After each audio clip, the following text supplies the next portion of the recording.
He was one of the most dominant drivers in the entire state. He was there to win. He was, he was there to do a job. It didn't matter that it was his brother. He was there to race and he was there to win. Just never gave up. Just no matter how many times he got knocked down, he just kept coming back and coming back. Wherever Ted showed up, that was like raising the bar. You know, everybody automatically knew they were in trouble. Could definitely ruffle the feathers of the best of them. He ran a very successful business all on his own. Very humble. He was very humble. He loved kids, and I think I saw that as I grew up. Anything you did with him, you'd have fun and you'd always have a smile on your face. He helped out people that he never even told. Sad that he was taken away because of something that could have just very simply been averted. He stands as an example, he stands as a role model, he stands as one of the all-time best.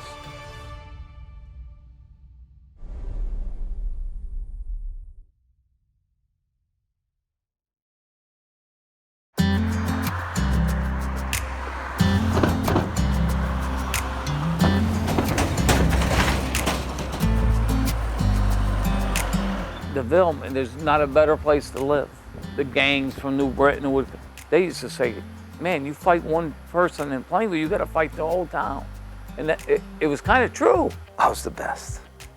You know, because we'd play baseball out in this place called Paderewski Park. It was right behind our house. The summers were bicycles, waiting for the good humor guy to come by, building models, and playing baseball. Just screwing off all summer long. 6 o'clock, I'd hear my own man whistle. Dude, you better be home in a minute or so. We had manufacturing in Plainville. We had General Electric. They made circuit breakers and panels. Everybody pretty much, knew everybody. You could actually hear Plainville Stadium, the announcer on a right night with the wind. You could hear him announcing up there. I thought it was the perfect town to raise children. I liked it. There was a park near our house. The school they walked to school, was close enough.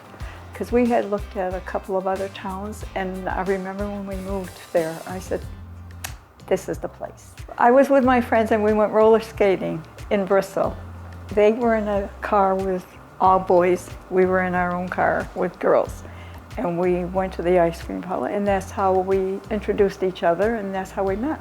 He was a mechanic for his uncle at a gas station, and I was working at Stanley Works before I was married. I really never babysat a baby. And I remember when the doctor told me I was having two, I remember going home and saying, now, Lord, how am I going to take care of two babies when you know I don't know how to take care of one? I'm telling you, it was, you think, oh, I was so happy. Well, no, I wasn't.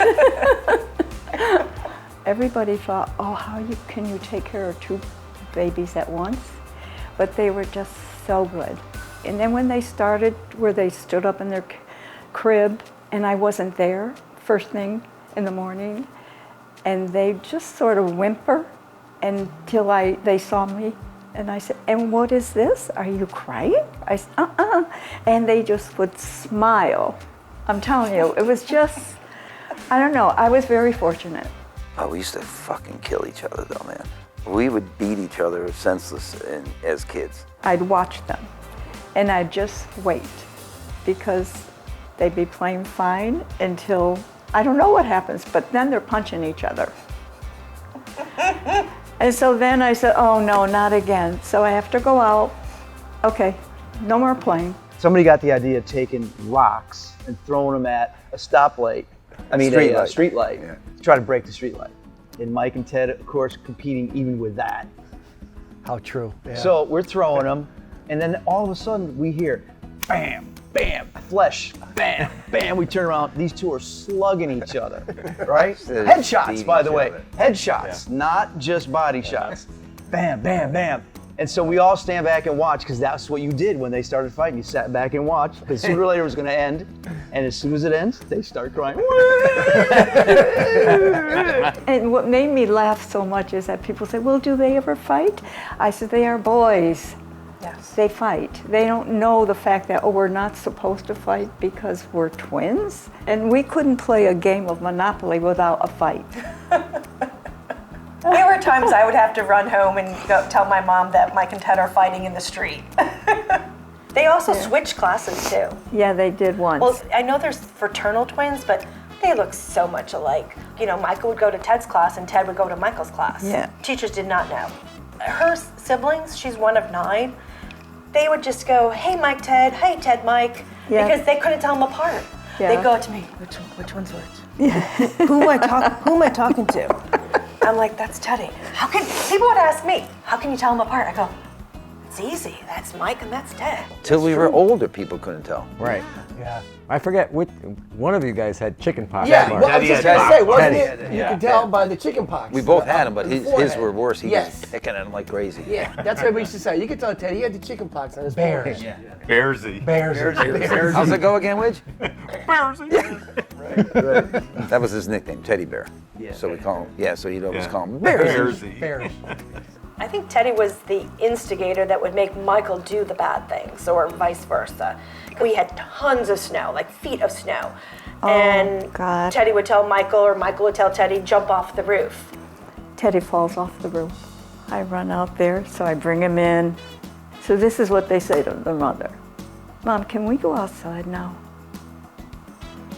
The kid just fell off the roof. I says, I don't see any broken bones. Go. These guys had the first motorized anything, remember? Oh, The yeah. mini bikes? Bands of mini bikes. Yeah. Even a little And then motorized we all, car. we all went home and said, can we have a mini bike? And the Oh, yeah. answer was always no. Our parents hated them. Some of the neighbors didn't like them because they would race their mini bikes in the park and call the police. Snowmobiles. The same paper route. And we're literally in snow up to our knees. The street hadn't even been plowed. We're sludging through, trying to get to houses. All of a sudden we hear wing, wing, wing, wing, wing, wing, wing, wing. See a little headlight down there? Here come him and his brother on snowmobiles to do their paper route. Nobody's out. We're having a blizzard. We go snowmobiling down the street to our old elementary school around, and we hear the sirens, and so we come back home. We park them in the backyard, and the cops came. My father answers, Mr. Christopher, got a complaint that somebody's been riding their snowmobiles in the street. We'd like to look in the backyard. You got a warrant? No. Okay, see ya. We were all sitting inside going. Everything was an adventure at our house. And then of course, there was the tree fort. Oh, the best. We were the Legendary. only ones that had a tree fort. Oh, the old man built the tree fort in the back, and Little did he man, we know. had all our Playboys up in there. We were over at your house one time. I go flying around. I was late, and all hell, chaos is going on. I don't remember this. I see Chuck's in the woods, and somebody else was in the woods yelling and screaming, get down, get down. I go diving for the trees, right? I pop my little head up, and I look, and there's Teddy in the tree fort with an air rifle. And he's picking us off as we're running around, right? Like a sniper. And everybody's yelling at him. Chuck's yelling, I'm going to beat your ass when I Yeah, exactly. right? And the more he yelled, the more Teddy started laughing, and the more he pumped it up. Live BB gun fights. Live BB gun fights. The police definitely knew the Chris 26 Grand Avenue in Plainville. Oh, definitely. They knew our house. They literally went from a baby bottle to a gas can. There was nothing in between. And then we got into wrestling. They started up a program. I wrestled, I think, 1, maybe 2 years. I think he wrestled all 4. Became the captain. I'd root for the underdog, and the underdog wasn't my son, it was somebody else. I says, I know I'm supposed to be rooting because he was winning, but I says, why am I watching this? I didn't care for it.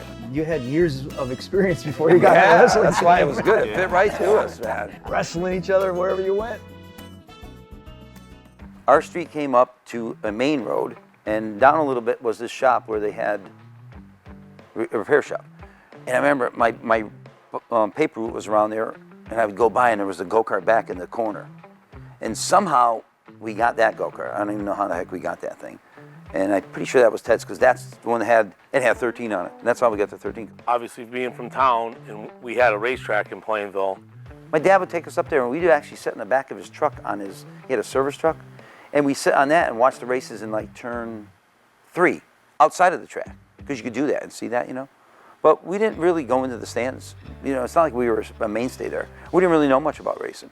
For some reason, we were going to go to the Sizzler. I can't tell you why, but we were going to go to the Sizzler to watch it. Drive up there, Only 2 guys in the fucking place.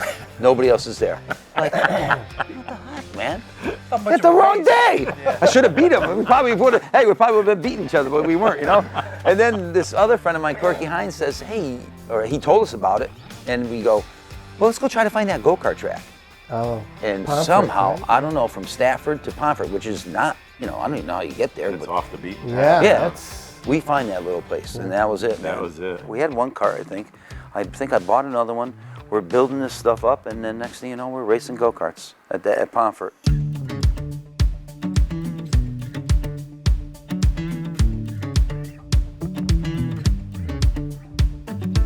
We knew nothing about this stuff, you know, like zero. Back then, it was 2 cycles instead of a 4-stroke that they have now. Very finicky. You used to have to tune the thing basically when you're racing. A lot of times you'd race one hand because the engine was right next to you. You'd tune that to keep it at a certain temperature, otherwise it would seize. So we learned that. We'd be blowing up engines and figuring out how to do that. We just kept on learning it, you know? You know, they would work on their go-karts in the garage, my mom's garage, where she would park her car, sometimes not. And then we used to go to watch them doing that go-karting, which I didn't care for either. I just, okay, but there I was. Well, you guys were aggressive too. Yeah. With those carts, holy crap. You used to ride up on people like there's no tomorrow. Gotta have it in you, you know. You gotta be a mad dog. you gotta think of only one thing, and that's, well, I think of one thing, that's winning. Started at Pomfret, then there was this other place in Massachusetts called Lashaway. We'd race there. Ted raced a little bit of dirt, not much because it really wasn't what we did, plus there weren't any dirt tracks around. Then progressed, they would have national events. Daytona every year, we'd go down in Christmas. Like the day of Christmas, we'd open up gifts and see you, Mom, we're heading to Daytona for a week. So we raced there for a whole week on the big Speedway and on the dirt track, Summit Point, Watkins Glen, Road America, Elkhart Lake, a lot of those places. But we'd race 2 sit-ups, which you sit up and race, and then lay-downs, where you lay down on your back and race those for an hour long. We used to sell carts and parts, had my own dyno, used to build engines and dyno them, you know, just for ourselves. Yeah, really got into it. They were well accomplished in the go-karts, and they also did their snowmobiles. They were good with the snowmobiles too, which is a little crazy. Well, a friend of mine that used to work on the cars, Eddie Askler, he had one. I think he smashed it, or somebody smashed it. He fixed it all up, and then we bought it from him. And next thing you know, we had that one that we shared. We would go to a race and share it. He'd run once, I'd run, and I would work on it all week, and we'd go racing on the weekends. Yeah, it was just something else to do. We won a lot of races, won nationally, won a lot of stuff. And it got to the point, it was really not much of a challenge anymore because you'd pretty much go somewhere and you knew you were going to run up front with it, you know. And that's when Ted got out of it. It was a year before that he started the SK division in Stafford. And LaJoy's, either Randy had it or his old man, he bought it from LaJoy, the whole thing. Wheels, I think they cleaned the whole shop out, gave him all the spares, everything. I heard about these young guys that were coming. The big story there that there was 2 twin brothers, and in those days it was kind of out of the ordinary to have twin brothers that was racing. And that they had come up from karts. They were very competitive, and they came from an area that a lot of race drivers came from, which was Plainville, Connecticut. My father raced Plainville. He was number 13, actually before Ted even really started racing. Then Ted came around and started racing. He was 13 also. So they always fought over the number, you know, who had to put the X on the car. We had a lot of fun. We were both learning. I mean, we knew nothing about the sport. Yeah, Like money. zero. He didn't even know what wedge was. Or We didn't know anything. anything. We were at Stafford, and it was early on. I don't even know when it was, but we're standing talking to somebody, he and I, and they go, "Oh, asking questions about the car," and they go, "Well, what do you guys have for staggering it?" And we both look at each other and go, "What the fuck is stagger?" I didn't even know what it was. Mike helped him out there, and then Mike joined him a year later with an SK also. It was just a lot of trial and error, and I wouldn't say they really struggled, they just didn't know a lot, so, but they had a great time. They had the qualifying, which I wasn't aware. I didn't know how this worked. You know, when that finished, I said, "Can we go home now?" And Bill looked at me and he says, "The race hasn't started yet." I said, "Well, what was that?" So that shows how I was not into this. Those were 2 guys who really didn't know that much about motorsports. You know, it was different than most of the guys today start when they're 5 years old and come up through the go-karts and Christopher started through the go-karts, but a completely different way. We used to paint the McCreary on the tires. We figure, oh, we're ready to go now. Remember that? We just painted so it looked nice. What are you doing? Buy new ones. I mean, he didn't set the world on fire in the beginning. There were a lot of more minuses and pluses. In the smoke of Ted Christopher's car, number 13. Black flag issued to Ted Christopher. A tough break for the Plainville, Connecticut chauffeur who had led so many laps. Hightail hopes to get back into the number 1 spot, but Christopher and Hightail make contact. Savage into the melee, and so is it. The number 66, it appears, of Wayne Dion. On the lead automobile, but we've got trouble in turn number 1. A car upside down on its roof takes a wild ride down into turn number 1. Oh, we struggle like anything, you know. Man, through failure mostly, you know. You just learn what this does and feel it, you know. In the beginning, we had Old Hauler, Big Red, that thing used to break down all the time. On the way to the racetrack, overheat, pull over. You know, it was, early days struggling going to the racetrack. He was pretty good, we were good, and when you're competitive, it kind of carries into anything else, because we got it where it was pretty decent, understood some of it. I mean, the one thing that impressed me early on is how hard that Ted worked. Whether it was a heat race, it didn't matter. He was always determined to get to the front. He had that desire. I remember strolling through the pit area, as I recall, struck up a conversation. I think Teddy recognized me for whatever reason and started asking me questions. And then one thing led to another, and I helped him out a little bit. The car needed a lot of help. And I asked him, I said, if you want, I said, I'll offer you to come down during the week. I said, take a couple of your guys and bring the car down to my shop. And had a lot of problems. It needed some brake work, and some of the stuff was rusted up, and the pistons and the calipers were stuck. And I think we rebuilt some of the calipers and put the car on scales, and a couple of the shocks were bent, if I recall correctly. And we got them all squared away and got him going pretty good. He started doing well after that. Here's the green flag. It's Christopher Marquis and Ely now going to the inside of Jerry Marquis. Coming off turn 4, your leader, Ted Christopher, leading Bo Gunning and Jerry Marquis. A three-way battle for the lead has developed here at the Stafford Motor Speedway. Your lead automobile continues to be the 13th. Checkered flag is out. In for the win will be car number 13 for Christopher. Survives, not getting bumped, spinning, or otherwise having some bad luck. Finally, things have come around. I just had enough excuses of people saying why they put me out, so. Yeah, it was like finally he won, but then it seemed like once he won, it came a lot easier. These two competitors have run wheel to wheel, side by side, as Ted Christopher has just managed to sneak out ahead of Richie Gallup. As the checkered flags wave, it is Ted Christopher in for the win. 87 was a good year. Rocco stays on the high side. Christopher stays down on the low side with the red number 13. With 39 laps posted on the scoreboard, Eddie Christopher, car number 13, gets the edge off turn number 2. And the checker is out for Ted Christopher, for Rocco, for Mike Christopher. Ladies and gentlemen, Teddy Christopher out of the automobile, shaking hands with some happy faces here in Victory Lane. The early Teddy figured out that this is a sport that doesn't rely on one person, okay? It is a team effort sport. I think he learned to be more aggressive. It started out that he was, like everybody would be, a little bit timid. Hard to believe Teddy Christopher would be timid, but he was. And then he got more aggressive. But he kept on with it, and in about 3 or 4 years, he was one of the most dominant drivers in the entire state. Real fast at Thompson, like wicked fast at Thompson. Good at Stafford, but that car really, really performed well at Thompson. I actually raced with Teddy a little bit at Thompson. Didn't give any extra room for you. Just never gave up. Just no matter how many times he got knocked down, he just kept coming back and coming back and coming back. There was a lake right near the track, and they both had jet skis. We would go jet skiing every Sunday before the races. So we'd get there early in the morning, jet ski, have lunch, and then head over to Thompson. He drove Eric Burnt's grandfather's car for a majority of the time he was at the bowl. He was successful there with that too. The drivers going for those ever important points, and we have a new leader through the turns.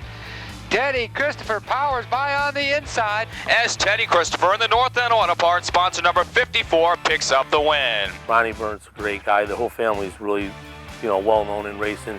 Ted always took opportunity to drive for other people. Like he never had a problem getting in somebody else's equipment and making it work. It didn't really matter who you went to see. Everybody had their eye on Teddy. Back in the 80s, Waterford used to have trophy girls, and I had that honor a few times. So I certainly met up with Ted and Victory Lane a couple of times. I was moving out this way, and Teddy said, why don't you live with me? You can cook for me and clean. Like up on his stove, he would have little ketchups and syrups and whatnot. He'd call them his knicky-knacks. So when I came into the house, like I was hanging up wreaths and had flowers all over and girly things, and he loved it. So it was such a trip, and everybody got a kick out of it that I'm Mike's girlfriend, but I'm living with Teddy. What about the time we drove Teddy's car? That was a fun day. We used to rent the track at Stafford back when we were doing it. Yeah. It was only $400. So that was like 9 mid to o'clock. late 80s, right? Yes. Yeah. Yes. 9 o'clock in the morning till 4 o'clock in the afternoon. These guys, we So said, hey, why don't you I guys got come and in- try the cars? Yeah. Remember on this radio, I thought I was doing like Yeah. 120. What? I think Yeah, I but wasn't even out of second gear. Where do you feel going? No, you drove Fucking stand on the gas. It was fun. It was a thrill. It was really cool. Oh, they loved it. He started working construction just like me with for my dad at Tilcon. They used to bring guys in from this other place called Bell Detroit Diesel, doing engine work on Detroits and transmission work on Allisons. Somehow he just didn't want to do work at Tilcon anymore and quit to go learn how to do the automatics. Became pretty good at it. And he would take time off to go racing. Well, they didn't like all the time they were taking off, so he created his own company. He was a bubbly, happy personality. But the more I saw him as a racer, he had some tough rivalries. The one stands out in particular is Bo Gunning. But here comes Christopher. He takes a peek at the outside, tucks it down low. Bonssa move into the turn. Gunning gets bounced around to move in. Both Christopher brothers come in contact, and Bo Gunning manages to make contact with the wall. We're at the two lock horns, and it looks like a repeat performance of what we've seen on so many Friday nights. Christopher and Gunning. These guys cannot run together without coming together. You're going to have a lot of rivals. But I think his most bitter rival of them all was his brother. Now, when they first came here, Michael was the standout driver. He really was. And Teddy was there and a huge factor, but they had a very close competitiveness between them. What were they like racing each other? Like oil and water. There's Ted Christopher down low. He makes the bid underneath Mike Christopher for position number 2. Super competitive, both of us searching for the same blacktop. It's fun, because it accelerates your level of competition. You want to beat them just like anybody else. They came to race. They didn't come to play games. There was this brotherly rival, but it was more than that. It was much, much deeper than that. The actual, when it came time to put those helmets on and go racing, they came to win. And they didn't care who was going to win other than themselves. They were totally focused, and they totally had that competitive in them. What I call the competitive edge. Once again, a great battle between the brothers Christopher with Bo Gunning looking on from the outside. They knew they could push each other's buttons and not get too worried about, the repercussions. There were always times in the grandstands that I would be sitting with, their mom or their sister, and we'd all be cracking Tums, and, our stomachs would be in knots. Oh. That was awful. It was nerve-wracking. It was scary. It's like I would be sitting there praying with my hands like this, just like, don't hit each other out, just, finish the race. Yep. It was tough. I'd have a pit in my stomach, definitely. Suddenly, Michael goes almost around with the 82, and suddenly he's out in the middle of the racetrack, and we have problems. You'd badmouth Teddy. Teddy would badmouth you. That son of a bitch. I'll get him next weekend. He's going into the wall. Tell him what that led to. The stripe down the middle of it. Oh, yeah. And then when you had the shop, remember? The Quonset They hooks. painted the stripe I down told the him it middle was of the the Quonset shop. No, it wasn't down the middle of the shop. It was down the middle of the SK thing. Right. Yeah. And you- Cam did that. Remember? Oh, Cam did that? Yeah, Cam did. Yeah, one of the crew guys painted That's it. how bad it got. It was always, oh, you're on my side, stay on your side. And there was some interesting nights in the garage. Mike had a little more of a methodical demeanor to him, where Teddy was just like, got to get to the front and I don't care who's in my way kind of attitude. I should say you knew who was going to be tapped, and it was Teddy tapping Michael, because Michael would not do that. Of course, they couldn't be racing another competitor that, you know, we'd be excited for them to be. Instead, no, they had to be racing each other. They were the two hot dogs all the time. They were the two best out there. It seemed like they owned the SK division especially, right? I mean, it was, it didn't matter if it was just Stafford. I mean, they were the same way at Thompson. Michael was on his game. He was winning races and champion just like Ted was. They just, they did their homework. They built a lot of their own motors and stuff like that, and just very talented drivers, you know, both of them. Their dad was kind of like the equalizer in the whole thing, behind the scenes. Billy Christopher was in the stands all the time and cheering him on. Lucy didn't go a lot. The time I stopped, he would come home and tell me everything that went on, and you know, and this and that, and I said, enough. I want to sleep now. I don't want to hear every detail. That's why I don't go. We always just wanted to just get to the front. I don't think it was like, okay, I got to beat that guy. It didn't matter who it was, even if it was Bugs Bunny out there. You just wanted to get by that guy and get to the front. Chassis cars were really popular when we first started in that division. When he bought the chassis car, he started becoming really competitive with it, you know. The checkered flags wave. In for the win is Ted Christopher, followed by brother Mike. I would watch Mike and Teddy go back and forth, and that sibling rivalry was always amazing to me. Teddy looks to the inside. Michael goes around. Otter gets wrapped up in it. And Teddy will go on. And a lot of people don't remember this. Michael Christopher was the original driver. It was not Teddy. Full time. I was actually working on race cars at his place in Danbury. And then we kind of had a falling out. Why would it work with one twin brother and not another twin brother? One was more refined, getting to the end, and the other was more heads on, let's go for it. I always stated that I wanted an aggressive driver like that. Halfway through the year, I sat down, spoke with Ted, and the rest was history.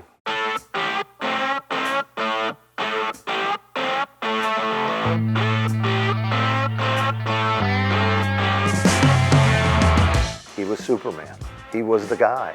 You know, he was the guy, you could start him in any position on the racetrack and he'd get to the front of the field. Once it became, when he got in the Mystique cars, it was pretty much freaking game over for everybody else. Now in turn number 1 and 2, Igor's in second. Look at Christopher on the low side getting underneath Bruce Hewitt. Here they come, final to the line. Ted Christopher taking the win over brother Mike.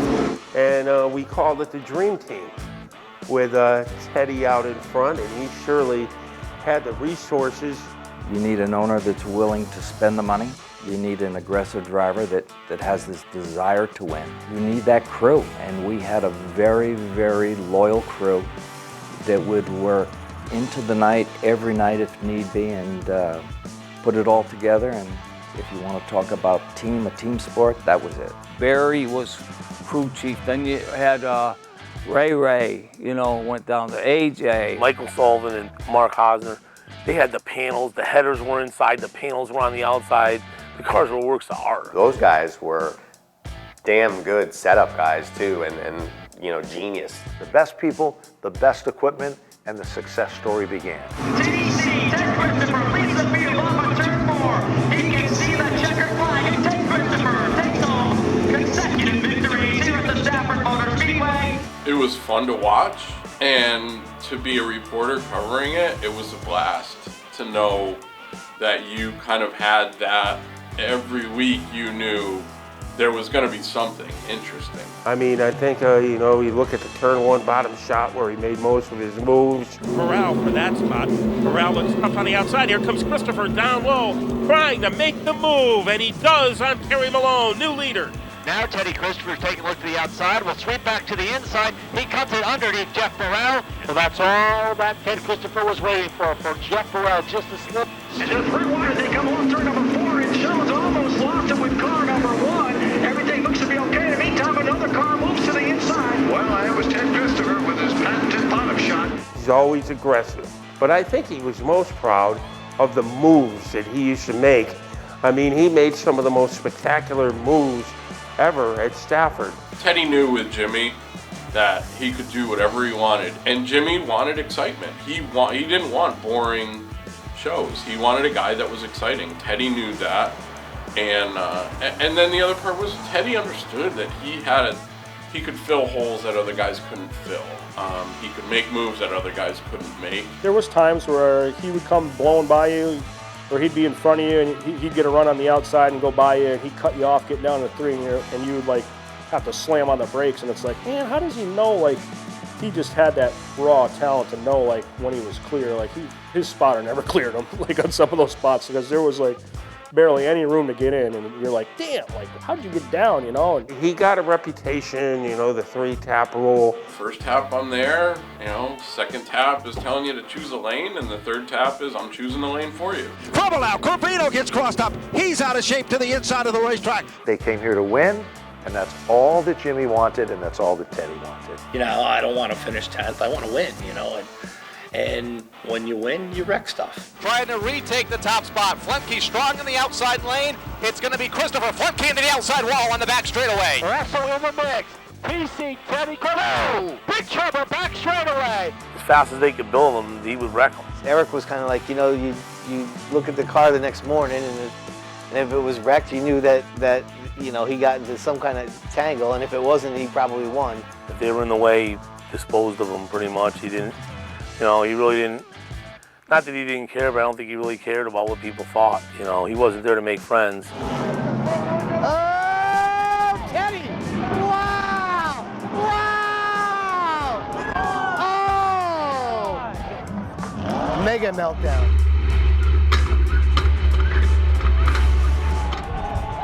Wow, just throwing punches. We're in trouble now.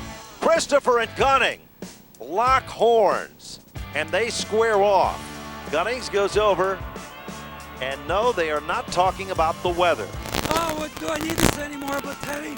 He's an asshole. Bo Gunning was a little upset the way Ted treated him, and he said, Ted, that car might not survive next week.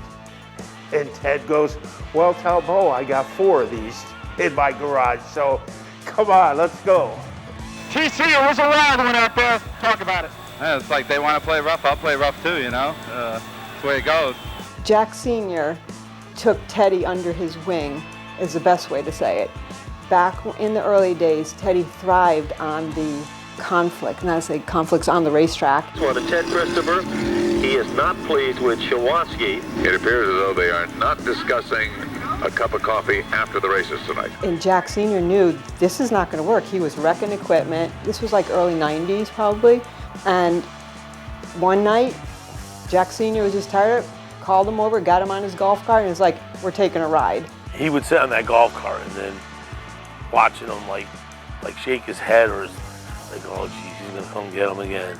But I think Jack Sr.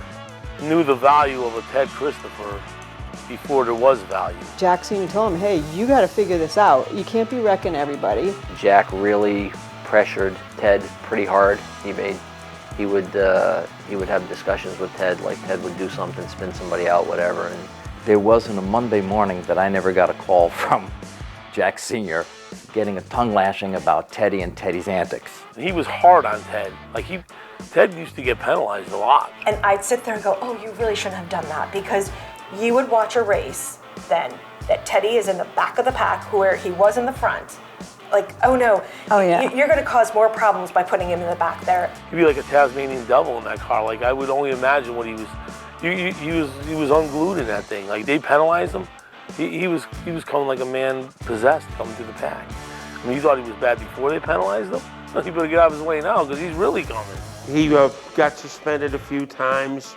I mean, I wish I had $1 for every time he said he would never come back here, and you would see him back the following week. I said, don't tell you ain't coming back because you're coming back. Where are you going? So they invested in Ted. And then once he started cranking it up, he invested in them. He made it known that that was his place. Congratulations from Jack Arute Sr. Jack invented the SK Modifieds. And when they were invented, a lot of people didn't think that they would survive or would be popular. And Ted proved that the SKs could. I know that Jack Sr. loved Teddy. Miss Jack Arute here. He was a big part of me racing here, so. He had to walk a very fine line because of all the other competitors there, etc., etc. But they had a mutual respect. Jack Sr. had 7 kids, and he always considered Teddy his 8th child and treated him that way, treated him like family. Dale earned that reputation as an intimidator, and he was a great driver, okay? But had nothing on Teddy. He had the respect of most people, but he also had the fear of the people who didn't know what they were going to get. Teddy'd go out there, that car would be falling apart, he'd push you all over the track. It didn't matter. If we wreck this car tonight and I've got a race in 3 days, we're going to have another car ready. Better pick where you want to be, bottom or top. And if not, send them. A lot of drivers get intimidated when they see that car number 13 behind them. But in typical Mystique fashion, I came to the track on a Friday night and I saw this tornado on the hood and I said, what the hell is that? I don't know. They nicknamed them the Tornado. It stuck. And all I know is that after every race, there was one like a football helmet put on the car and the whole roof was almost covered every time he won. At Stafford and Thompson, they were used to seeing him. But he would come to Waterford, and it would be a big deal. He stopped racing there regularly, I think it was the second race in 1994. We actually called him Darth Vader because he was an invader there. He had a history there, but the Speedway was a very kind of laid-back family vibe. As soon as he pulled in, that was the thing everybody was talking about. Let's face it, you'd show up at the racetrack with this big black trailer and, 2 or 3 race cars roll off and everybody's kind of like hush-hush on our side. And there was that mystique, exactly the name, that mystique. What's going on here? The car was all black. They did not have decals on the car. It was the number 13. In mystical forms, 13 is a mysterious number. 75% of the battles sometimes are won off the track before you even get on the track. He wanted to be the guy that made people upset and got people fired up. And there was a guy, Adam Norton, who was running SKs at that point and, was not really a guy that anybody knew. Him and Adam had kind of had a little beef the week before. They kind of bounced off each other, and we were walking to the driver's meeting and being a jokester and walked by Adam and kind of looked over at Adam and said, don't mess with me out there tonight. Don't let's not have another last week. I don't want any trouble, Teddy. And Adam took it really seriously. And Teddy was like, dude, I'm just joking with you. I'm just joking with you. And then they kind of went their separate ways. And Teddy looked at me and he's like, I'm in his head now. Give him little digs, and Christy had most people spun out before we even went on the track. If you're going to try to intimidate someone, you're wasting your time. If you're going to try to do it to Ted Christopher. Feel any little intimidation factor from the young gun? No, not quite. I don't get intimidated by anybody. I'd hear them rooting for them, I hear them booing for him, and some of them that were booing when he'd win would be cheering for him. It was just crazy. Car number 13 for Plainville's Ted Christopher. I knew as soon as you said Ted Christopher, there was going to be a reaction from the fans. So to wait about 3 or 4 seconds for the booing to die down so we could announce the next driver.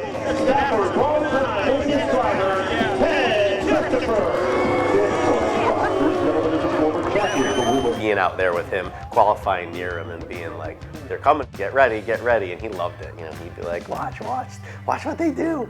I think it was the 2012 NASCAR modified race at the Speedway, and Teddy won the pole. They were doing outside introductions. He's like, I'll watch this. In the alley construction, in the alley installation, step away from Plainville, Connecticut.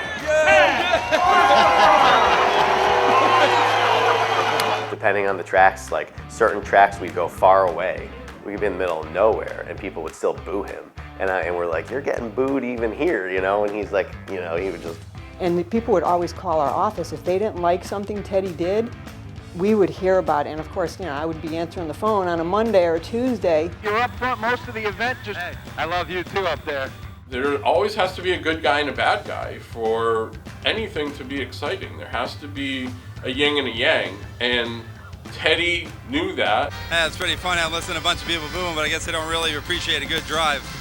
Teddy loved the bad boy image. You know, he was a guy that always said, I love people booing me. You know, he reveled in being the bad boy. He was like, you know, like an Earnhardt, kind of. You hated him or you loved him. My goal in racing, forget winning races and championships, was to get booed as much as Ted got booed, because then you know you're doing something. He had rivalries with a lot of people, but he had a rivalry with Tony Stewart, and it was because of the fact that they're so much alike. When he was driving Fuller's car at New Smyrna. Smyrna. They avoid each other the first 2 nights, and they're buddy-buddy, because Stewart's going to be a big star.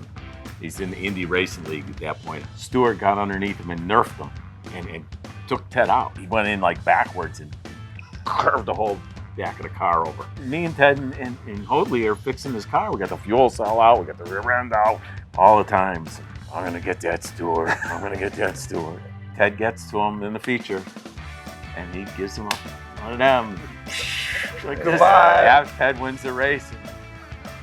He do this like this smile, and he kind of go like this, and everybody's asking him what happened. He goes, yeah, he said, I don't know what happened. He says, I must have took the air off. Like this. And he was so proud that he said that. Yeah, took the air off. It was a Daytona thing. He was next to Daytona. So after that, it was like, never in person, but like, oh, that guy's an idiot, that guy's a jerk, back and forth. Once they got to be together, they, you know, and they talked to each other, and he knew that Ted did his own business and Tony had his own little businesses going, and they were both successful type guys, and they had drive, and they came kind of from the same style background. They did race at Thompson. Tony showed up for a couple appearances at Thompson. Next thing I know, he says, hey, you got to take the body off the car. We got to get it painted. I'm like, why are we getting it painted? He goes, Tony Stewart's going to drive the thing. I said, Tony Stewart? Isn't that guy an asshole? And he's like, whatever, you know, he's going to drive the car. So he originally wasn't going to race the SK. It was supposed to be a match race. It was Ted, Jimmy, and Tony. So once he got there and he got in the car, he came in the hauler and wanted to know, hey, can we get in the race? I want to race this thing, he says. Tony, believe it or not, Tony's trying to make deal with Teddy and try to drive this tonight in the SK race, so that's what they're working on. So Ted says, well, I got to find Don Honey. We'll figure this out. So they make a deal where they're going to let him in the race. He's going to start last. Oh, it was unbelievable. He was driving spots I didn't think there was even racetrack down there. He was driving on the bottom in turn 1. He was coming up. He was a man possessed. But it was, you know, it was fun to watch him. And it was extremely impressive to watch him run, and started last, and he wound up winning the race.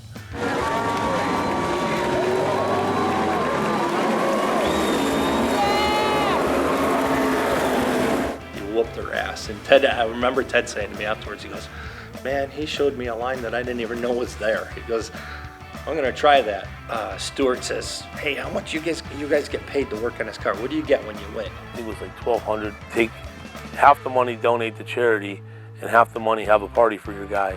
And he goes, fuck Ted, he doesn't get anything. You know, that's just how it was. It was funny. So it was pretty cool. He went at Loudon. Ted drove the Cup car, and I was fortunate enough to spot. And Ted was being lapped, and Tony went by him one time. He goes, hey, he's giving me the finger. I said, that's because he loves you. Then about, I don't know, 10 laps later, he was waving to him. So it was like, you know, it was a love-hate relationship style type of deal. But I'm glad they got to become friends. He'd race anything. It didn't matter what it was. And I said, you know, why don't we get a Pro Stock? And I remember him and I going back and forth, and it had to be a Camaro body. And we just, on a whim, built the car, and off we went. And the Pro Stock division is on.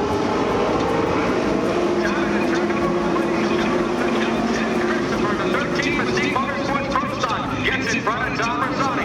Ted Christopher again riding the low line up a turn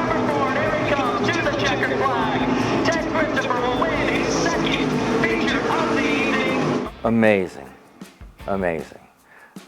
Wasn't crazy about some of the access, watching the fiberglass body go all over the place, but you know, that was Ted. I mean, that's something you have to expect when you have an aggressive driver. He could get into things that he had never seen before, never sat in before, didn't even have any practice, and he just adapted his driving ability to what was needed on that. There was a night at Thompson Speedway where he ran a super modified. Never drove a super, never practiced with it, got in, wins the race. And it's a totally different monster than anything. It was like he went out there and he looked like he had done it for 20 years. He drove the pass car at Stafford, had one pass race. He drove for Scott Mulker, and we were at Riverhead the day before on a Saturday. The race at Stafford was on Sunday. He came, he won. Could put him in a midget, win the race. Put him in a TQ midget, run indoors, win races. Late models, he tried legend cars. He said that was really one of the hardest things that he ever drove. Like, he did something that he didn't do and he was successful at it. Once he set his butt in that seat, and once he got comfortable with it and the people around him, he was totally focused and he was unstoppable. Pretty sure right now he's still the guy with the most modified wins in Florida. Probably no one will catch him. Ted killed him down there. There was years they won like 7 or 8 races. I was racing with Teddy, you know, modified and stuff. And the owner of the company said, hey, listen, I'm sponsoring Bush South. He put his name on a Bush South car. So I said to my brother, I says, Bobby, try to get Jay, he's the owner, to sponsor Teddy. So we ended up hooking up with Teddy Marsh, Jay Listorti. He sponsored the whole car. That's how it started. The less care, it was less care. The whole car was. The black and white, the roving, the left here, Kitchens McGee, trips up one in the winner's circle here at the Stafford Motor Speedway. I used to shake my head sometimes.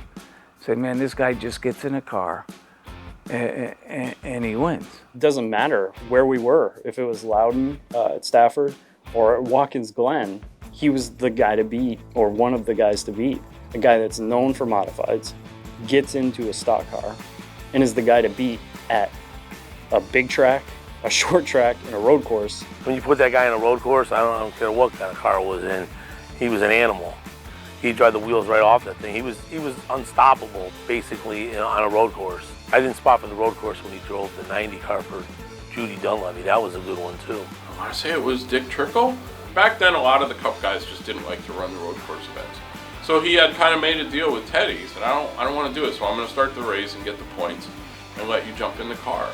That got Jimmy Galante's wheels turning, and he said, well, let's go out and buy a Cup car and go run Watkins Glen next year. Teddy said, one of my greatest moments on a road course, he says, I passed Dale Earnhardt. He drove for Shelberdine, Kurt Shelberdine, and that guy obviously is legendary in itself. I mean, you're standing next to that guy, it's like, well, the guy with Dale Earnhardt's Coochie. I mean, no joke, you know. When Ted did it, you had to actually make it in on time. You know, he had no points or provisionals. So he legit made it in on his talent, and that was I thought pretty legit. And I remember the one time he called me up and he said, Kirk's letting me run the whole race. And he was giddy. He was going to get to run the full race out there and get to have fun. 100 laps in, you know, Kirk told him, like, if you want to park it, you can park it whenever you want. He's like, no, he's like, let's give the crew, you know, some time to pit and do that, you know, practice the pit stops and be involved and let them do their thing, and we'll see how it goes. So, as far as in my time, he's one of the most talented drivers I've ever seen. And to see him rise was great. I mean, it was a great feeling, and we were proud of him. We were happy for him. If I brought a camel out there, he would have raced it. I mean, that's Ted. We just one day sat down and said, let's do tour racing. Challenge for the lead. Here comes Christopher. He's back in front. Ricky Fuller can't believe his eyes. Teddy Christopher just went by him like he stopped in the racetrack. Ladies and gentlemen, the winner of the greatest race in the history of spring comes off turn number 4. TC Ted Christopher will take down the win. In the grand realm of modifieds, he was still kind of behind the Ricky Fullers and the Mike Stefanics and the Mike Iwanitzkos and those guys. He was kind of like, oh, he's Teddy. He's the guy who runs really good at Stafford. So Jimmy brought that next level of success with the Modified Tour and what they did there. Ted Christopher will work down between turns 3 and 4. He'll pick up his 4th win here at the Stafford Motor Speedway on the Modified Tour. A record has been broke here today. The new name to emerge atop the list. TC Ted Christopher has done it. Emerged as the all-time big winner from the Stafford Motor Speedway. Bugsy, what do you think, man? He broke your record. Well, somebody's got to break it, right? Yeah, I guess so. What a phenomenal race tonight, huh? Man, he stunk. He stunk that race up. He went away so fast. Jimmy all of a sudden out of the blue calls up, says, "Hey man, I'm buying you a race car." I get it, drop it off over here. Craig, one of the guys that worked on it, we worked on it, got it ready. With those Mystique cars, man, they used to get it done at Loudon. He was evil. He had that big Ford motor. I mean, that thing would pull down and he would giddy up. It was probably as any owner would love. You know, you got twin brothers and twin cars, finishing first, second, and, you know, a Tour Modified at Loudon. That was a day that they were just giddy to go 1-2 on that stage, you know, in front of kind of so many eyes that were looking at them. It was like they both won. It really was. The victory lane was amazing. It was such a happy day. The race I remember the most was here in 2005. 13 laps to go. He made a pit stop for tires. He came out. He was in 11th place. And by the end of the race, he just whirlwinded past everybody. Take a look at the bottom shot now from Christopher. Down he goes. Can he get the lead? Everybody's jumping up and down in their seats. It is Christopher to the inside. Hausfeld, Ford versus Chevrolet, down to the bottom of turn number 3. I mean, it was the most exciting thing I've ever seen here at Stafford. You know, Ted Christopher going from 11th to the win in less than 20 laps. He's overcome it all. It's Ted Christopher to win the Haynes 150. Yeah, I don't ever give up. That's one thing I've always done, and it's never in my vocabulary to give up. He had the 21 car Richard chose, Rockwell Automation. They called him like the next week to do something. He's like, "Oh, I got to race my SK." And then the guy on the phone goes, "What the hell's an SK?" He goes, "Oh, I got to race Stafford." Like, and they're like, "Well, you gonna come over here?" And he's like, "No, I want to run my car." They said to him, "Teddy, listen, we want to run a full tour in the Busch North series, and we're going to run some Busch South series." Teddy said, "Nope, I won't do it." "What do you mean you won't do it?" "I ain't missing a Friday night at Stafford." That's what he said. Ted Christopher, Jeff Malazze, there's the tail off of turn 4 for the final time. Off turn number 4, down to the checker. Ted Christopher will score his second victory tonight. In 2000, I believe I want to say we finished like 3rd or 4th. I think it was 3rd in the nation for the national championship. And we went to the banquet. I looked around the room. I says, "Ted, you know, where's these crappy tables over here?" He goes, "Yeah, it's not too bad." I go, "Well, it's not like the head table." I says, "Fuck this shit. Let's win the goddamn national championship next year." And he goes, "Okay." Open up and push him down the front. Now he pulls up alongside and seems to make a pass going down the backstretch. The race for the lead. Teddy Christopher now drives the number 13 right down to the bottom side of the racetrack. Checker flag is out. It is Christopher to take down the win. He was as dominant as I've ever seen a driver. I might be a little off on these statistics, but let's say they had 15 races. He won 13 of them. Ted Christopher was the most dominant against some great competition. It was just unbelievable. We just kept winning everything in sight. That championship was something that he wanted desperately. Teddy Christopher came to me about 3/4 of the way through the season, and he said, "This happens to be one of the highlights of my career and for Jimmy Galante. I know you understand how the points, the structure and everything works. Can you explain it to me?" And I sat down and we explained it. He was just keeping track of all his points. You know, if I beat this one before, you know, and if I get even 4th and he gets 5th. He wins the title. He was extremely proud of that. Extremely proud of that national championship. It was so nice. It was so nice. It was just amazing. Huge deal at that point. It paid over $100,000. It was a big deal for Teddy to win the national championship. Guys in the Northeast didn't typically win. It was usually guys in the South or the Midwest that won it. You know what? I remember how proud we were and excited for him. It took a lot. It took a lot of work on his part. For him to pull that off, it was pretty cool going to Florida, the banquet. The car was down there in the 5-star hotel and NASCAR big time, you know. It was an experience it's worth living for, you know. When he was getting close to the championship, a couple people in the press box at Thompson, he says, "While you're making the money, you have to take us out to dinner." But he did. He took all the riders, the local riders, out to the Outback. That's how generous he was. He insisted on, you know, flying the entire family down, and us all being there with him. It was down in Orlando, I think. Chris, I was wondering if he was going to have any money left. I think he flew every one of his friends that ever helped with him, flew his entire family. I mean, he took care of everything for everybody. He was extremely proud of that. I remember spending a night at Teddy's shop with him. We were talking about personal life, and he had a few relationships here and there, and nothing ever worked out. We spend like God's amount of time in doing what we're doing, whether it's the business, like he would really put a lot of time. He'd be here at night working on stuff. Then they come to the racetrack and they want your attention at the racetrack, and I do my thing at the racetrack, and then they start talking about biological clocks ticking, and I don't have time to hear that. And he mentioned at that point, you know, that he had started dating a girl named Quinn.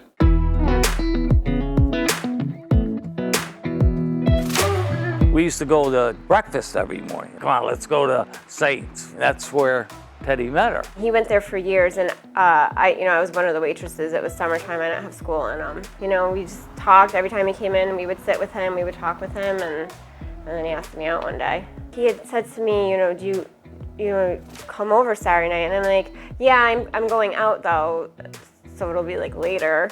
And he's like, well, I'm racing at Waterford anyway. I'm like, okay, and I didn't even know Waterford existed. I knew nothing about racing, so I just thought it was some kind of like going bowling. I don't know. So it took me a long time to really fully grasp what his racing career was. I think one of the first times I ever saw her at the racetrack with us, she came in the infield. She asked one of the guys, what car is he driving? And we all just started laughing, It was funny because she was dating him for a couple months at that point. What car is he driving? We all just started laughing. We thought it was one of the funniest things. I didn't really know he was the top driver or the driver that all the girls wanted.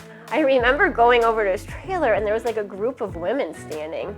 And he came up to me, he's like, come inside with me. And I'm like, are they like there for you? And he's like, yeah. I'm like, wow, if only they knew. She's very mature, and he said she doesn't really like racing. And so I love that about her, because I go to the racetrack, I do my thing. She was a teacher. She worked with children.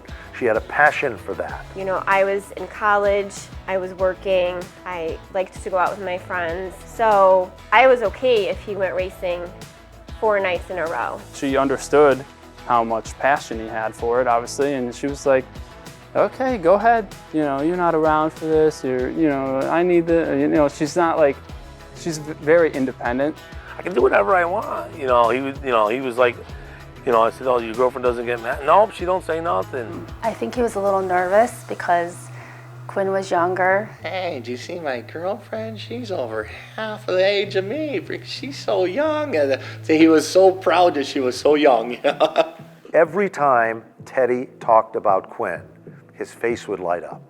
And it would always be in a positive thing. He was so proud. He wanted me to meet her, and he was, as soon as he saw me, he was, this is Quinn. He was so proud of her. There was a gang of people. It was Mark, it was Teddy. Everybody was very heated, including Teddy. All of a sudden, everybody turns and sees me. Teddy totally changes, looks right at me and says, oh, hi, Lisa. Quinn's coming tonight. I'm like, okay. I mean, he just totally, anything to do with Quinn, I tell you, I saw a smile on that face. I remember when he first met her, him talking about he thinks that was the one. That he found the one that he was in love with. I have a blanket that I sleep with that I got the day I was born. He's known as Boo Boo. So at night, he strung it onto my blanket because when I go to sleep, there's a corner of my blanket and I like to dig it in my eye. I know, it's so weird. I wasn't tired and he was getting annoyed with me. He's like, can you just go to sleep already? And I'm like, I'm not tired. He grabbed my blanket and he's like, here, just cuddle up and go to sleep. Because what he wanted me to do was take that corner which had the ring on it, So I'm like, I got annoyed. I'm like, I'm not tired. And I took my blanket and I kind of swung it and I saw the ring, which then flew off, hit the wall. And he was like, oh my God. And I'm like, oh my God, what is that shiny thing flying across the room? And then, I went and got it and I was like, oh my God, and he just so will you marry me? I'm like, yeah, I will. And having a 25-year-old girlfriend definitely keeps you a little more high-strung than at this age. He did the exact same thing as me. We had it at the same venue, AquaTurf Club. the same amount of people, like 306 or 309, same thing. Everything was almost exactly the same. Yeah, it's pretty cool. Out of all the accomplishments Ted has gotten, what do you think he was most proud of? Marrying Quinn. She made him very happy. When that consummated, I think that helped him a lot. Very stable force for him. She was his rock.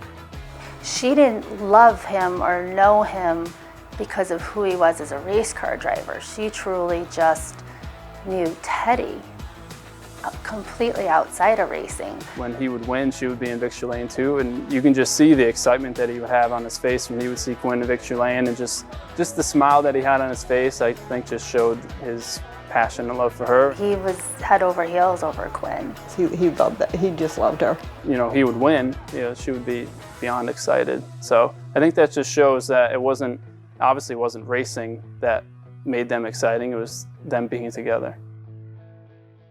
He worked on one side with transmissions and a race car, and I was on the other side with Hondas and a race car. There was a transition that was taking place in the truck business, the bus business, the garbage business, the camping business, that all of a sudden everything went from being standard shift to automatic. And that these Allison transmissions needed a special place to be worked on and a specialist. He found a niche in that because he was good at it and there was nobody else doing it. So he had all like the big mixers and dump trucks. He got so big that he then later on had to build his own shop. So he built something across town. Shop is spotless, the floors are shiny. You don't go to a transmission shop and see shiny floors. Don't spill anything on the floor. That's the #1 rule. Don't spill anything on the floor. His shop, probably cleaner than most people's houses, so. Except when you went into his office, there was shit everywhere on the desk. I actually worked at Coca-Cola for like 10 years, and he did all our trannies, and they were bulletproof. And his phone would ring, and it'd be someone with a transmission problem, and he'd be telling him on the phone what to do, or do this, do this, do this. And then I said, Teddy, how are you fixing this over the phone? And 20 minutes later, the phone would call back, huh, you're right, it's working. You know, and stuff. He goes, see that hammer? He goes, I can do it on the telephone even. Loved it. He really honestly did. He only hired the best people, did the best work, had a total passion and understanding for it. By far the best at what he did. He beamed with pride all the time. Anybody that ever came through always got the full tour. Pretty much everything that he made over on that side, the transmission side, just shipped right over here and was spent on race cars. From working in an area, you know, like this, to this. He used to say to me, I don't know how, Tommy, did you ever think, look at this? He used to say that to me all the time. So I had that truck, I had so many miles on it, and the thing was leaking transmission fluid. I called Ted, I'm like, hey, can you give me a transmission pan or a filter or something because this transmission been leaking for like a year and a half. I'll give you that, that's no problem, but he's like, that ain't gonna fix it. I'm like, well, what's gonna fix it? He's like, there's a little O-ring where the gear selector comes out. There's a shaft for your gear selector for when you shift it. He's like, there's this real little O-ring in there. He goes, I bet you 100% that's what it is. Okay, we changed it, fixed it all, and I look, and it's dry as a bone. I call Ted, I said, you're right, it fixed it. The only thing he says, you want me an ice cream, hey? Oh, Ted and his ice cream. I don't get the obsession. And we all be working on the race cars, and at 9 o'clock, there was a Friendly's in town. We go to Friendly's and buy ice cream. Jim Dandy's were I think 99 cents back then, and they would get 5 scoops of ice cream, the banana and the strawberries and whatever else went on it. And they would eat that every single night. Gates open at like 3. It's like 3:45, we're rolling through the center of town. And he's like, oh, we gotta get ice cream. I'm like, doesn't practice start in like 15 minutes? He's like, yeah, but I want an ice cream. So, okay. We'd leave Thompson and it'd almost be too late, and he'd call Mike Stan. If they closed at 10, he would, and it was 9:50, it was 15 minutes from the racetrack. He'd call and say, we're on our way, can you wait for us? And they'd wait. They had the Waterford blast off, but because of bad weather the week before, they had a tour race at Riverside Park. The track owner at Waterford, Terry Eames, rented a limo. He knew somebody who was in the limo business, and after Ted raced at Riverside, we jumped in a limo and I went with him. So we get close to the track and he tells the guy to pull over. I said, isn't the race at Waterford going to start? He said, I'm not gonna race there until we have our ice cream. So we stop at this place called David's Place. He has his ice cream, he buys for everyone, we get back in, and he went and he won the race. He's pulled over on the side, and I roll down the window because I'm all right, it's Ted, you know, and I see Bear across the way, and I look, I go, what are you doing? He goes, that a-hole Bear, he dropped the ice cream. I made him go back and get us some more. He tripped on the sidewalk coming over to get him an ice cream. We lived with his, Bill's parents. His dad loved ice cream. So every night, out would come the ice cream. And I'm not a great ice cream eater. But then when I was pregnant, somehow he would call, okay, Lou, here's the ice cream. Sure enough, I'd be sitting there ice cream almost every night. I says, not crazy about ice cream. I says, why am I eating this ice cream? But I had to have it every night. Once I delivered them, couldn't touch ice cream. Being on the road in construction when Mike was young, he probably knew every ice cream stand in the state, and so did Ted, because he was on the road. You knew when I was upset with him, he'd go, you want to go for an ice cream? And I'd ignore him. But he was like a little kid, but he was playful. He was just a great guy. Teddy ate so much ice cream, didn't he get a kidney stone? I had him too. Kidney stone, yeah. He had him a lot. He had him a real lot. Well, he had to have his maple walnut. Some people drink and some people smoke, and the Christophers, well, they ate ice cream. He was a quote machine. He would drop a quote and you'd just be like, come on. Like, he said that I can have a big box of Kleenex outside my car because all they do is come over and cry to me. We got big motor problems. This thing's like the biggest pig I've ever raced in my life, so. If you want to make friends, go to summer camp. Spring Sizzler, it was cold. Ted would watch someone walk by the trailer and point at someone and goes, oh, there's a nod. And what? He goes, well, there's a nod. You watch him tonight.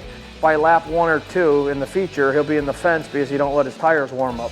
And it's like Teddy had a crystal ball. It was like lap 1, lap 2. And he'd get on the radio, key to radio, I told you that nod would be in the fence. He's a non. I forgot. And he would always, it would always trail the end. Nah. Forgot not just a non, he's a non. He's a non. He described one driver at Stafford as a 21-second driver in a 19-second car. And he had nicknames for everybody. My sister Kelly was spotting for me, and she always did. Ted actually had a relationship like at the track with my sister. Doug Colby, who we've had a few issues on the racetrack every now and then. Couple, right? Yeah, it's just because his sister tries to tell him how to drive the race car. Hey, what the fuck?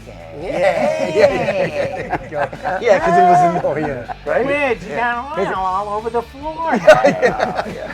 Right? Hey. Where did he get that? I don't know. Get a little wine to him. Have you heard his voice? I mean, it's very unique. He'd always like say something about what I'd wear. He'd be like, oh, well, that's cute. Like, that's how he talked to me. I'm watching the tow truck bring in the car, and he's sitting on the Nerf bar. And he looks at me, and he knows I'm mad, and he goes to me, Jimmy, what did I do? I said, what did you do? You put the guy in the wall. But that was Teddy. He was like, here's this big ball buster, macho, cocky guy, but he'd have like that whine, you know? Hey, anybody know when our features go off? Oh, we're next? Yeah. What was different about his voice? I don't know. What did we miss, Judy? I know, I missed something. Maybe we just ignored it.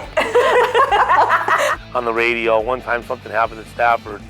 Mike was in the pits and I was spotting, and he says, I know you're laughing at me, because he told him, I don't know, Mike told him to do something, and he wasn't happy, and he knew we were laughing at him. He'd be leading a race at Stafford, and he'd start screaming at me on the radio. Like, this fucking thing's too fucking loose. I can't drive this thing. This thing's a piece of shit. And I'd just come on the radio and say, well, bring it in. We'll fix it. I'm leading. What the fuck's the matter with you? You know, like, well, I don't know what you want me to do, you know? He'd go out and win it, and hey, maybe my guys could get the thing right next time, you know? And we'd all just laugh about it. That's just how he was. I said, you're sending the car in way too deep. I said, I don't know what you're thinking. I said, we're on 7-8-inch tire here. I said, this ain't a modified. You're going to wreck the car. And he goes, Hammer, don't tell me how to drive a race car. I don't tell you how to weld. I'm like, what? I know they love imitating his walk. Like he walked on his toes. Yeah. Like he had a certain walk. Yeah.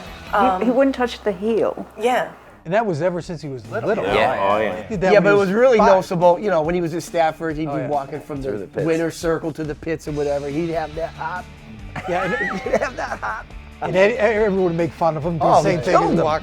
Even when he's mad, he did it, so it was hard to take it serious that he was mad, because that walk was like, are you kidding me, dude? Like, We would imitate him and stuff. He would get so mad, but call us jerks or whatever, but everybody would laugh about it, you know. It was like a big running joke in the whole pit area. Everybody would walk on their tippy toes. First time I heard anybody call Teddy the king. King of what? The king, I'm like, the king? King of what? Wait, our Teddy? Yeah, right. King of what? Shut up, Wiz. What are you talking about? Yeah, Bearsy's the king? King Bear of junkie. what? What the hell was that all about, right? We're like, bouncy Teddy's the king? Right? The funniest ones were when he would come up with just the right comeback as somebody would sling something at him as he's walking by in the pit area, and he would just hammer them with something that, and then he thought he was funny. He thought he had his own humor. It's like, you know, it's like he had a relationship with everybody. Ted Christopher brings him back to the line. Keith Rocco for second. And another win and a great way to start the season for Ted Christopher. We had a whole bunch of rainouts. There was rainouts all over the place. There was 3 of us in the shop. We had this friend that drove a car that looked just like a police cruiser. So I looked out and I go, oh, hey, Kevin's here, you know. So, and then the next thing I know, there's these guys with these freaking DEA freaking bulletproof vests, got their guns drawn, and I'm like, oh, that's not Kevin, man. I don't know what's going on, but this doesn't look good, you know. So There had been a lot of rumors floating around that Jimmy was in trouble legally, you know, and I would talk to Teddy about it, and he would say he didn't really know what was going on, and he tried to stay out of that stuff. they were trying to load up Ted's equipment, and Ted's like, that's not Jimmy's equipment. This is, so he had to start going through equipment, telling him what he had receipts for, and it was a nightmare. he said, I'm never fucking racing again. And it had been raining. And I'm like, Teddy, it's not gonna rain every Friday, shut up. He goes, no, the FBI is here taking the race cars. I said, yeah, that's a problem. But he didn't expect it to happen in that sort of exclamation point kind of way. We were like, you know, a couple of weeks we'll be racing again. We didn't know that was it, man. We were done. You know, we had no idea. It was just like our dog got killed or something that day. It was horrible. I mean, it was bad. I mean, really, really bad. I know they're your race cars when they went up for auction. He says, do you have a problem if I buy them? I said, Ted, buy them. If anybody's, you know, I want anybody to have them, I want you to have them. But it was that mutual respect. But I think 1 or 2 of the cars, rear ends, yeah, he was somewhere else and he told me what to buy and I was buying it. Oh, they were super close. You know, to this day he calls me, checks on me, you know, says if you need anything, you know, don't ever hesitate to call. Teddy truly loved him. I think Jimmy loved him, and they talked a lot on the phone. And right away tried to convince me, what do you think about doing another year? We'll do 1 year. Jimmy, we'll build a rocket ship. We'll win it all. And I said, he'd have me crazy. And I said, let me think about it. But he was like a little kid. He would gnaw at me. Did you give it any thought? But that was Ted. Jimmy, what a marvelous performance by your driver today. Great crew, great guys. That's all I can say. If that had continued, you know, longer than it did, I think there would have been some different championships and record books rewritten in both the Tour and the SK. You know, if we weren't running Chevy engines, we were trying Ford engines. If we weren't doing Ford engines, we were trying Chrysler. I really believe that our race team brought that entire SK division up in competitiveness, up the level of racing, everything got better. The entire race team, Lord knows I had plenty of time to think about it. It was a family. I was very proud of what everybody did. Teddy moved on from stuff pretty quick. His famous line was, oh, I'm gonna go to bed. I'm gonna go clear the hard drive. You know what happened, and he dealt with it and moved on, because that's what Teddy does in life. It was like, I might be done racing, you know? And I thought to myself, there's no way you're done racing, you know? That led to his relationship with Ed Whelan. Actually, I don't even think he was the 36. I think he was the backup car, and their main driver was Mike Andrews, and I think Andrews was in the 36. We fly out to Jennerstown. you know, he qualifies. I forgot where he qualified, but he's like, oh, we got to run across the track so we get ice cream. I'm like, you're going to eat ice cream before your race? Yeah, why not? He gets this big banana split. He eats that thing. I'm like, man, you're going to have a bellyache. I'll be fine. Go back in, goes out, wins the race. First time in that car. I'm like, you got to be kidding me.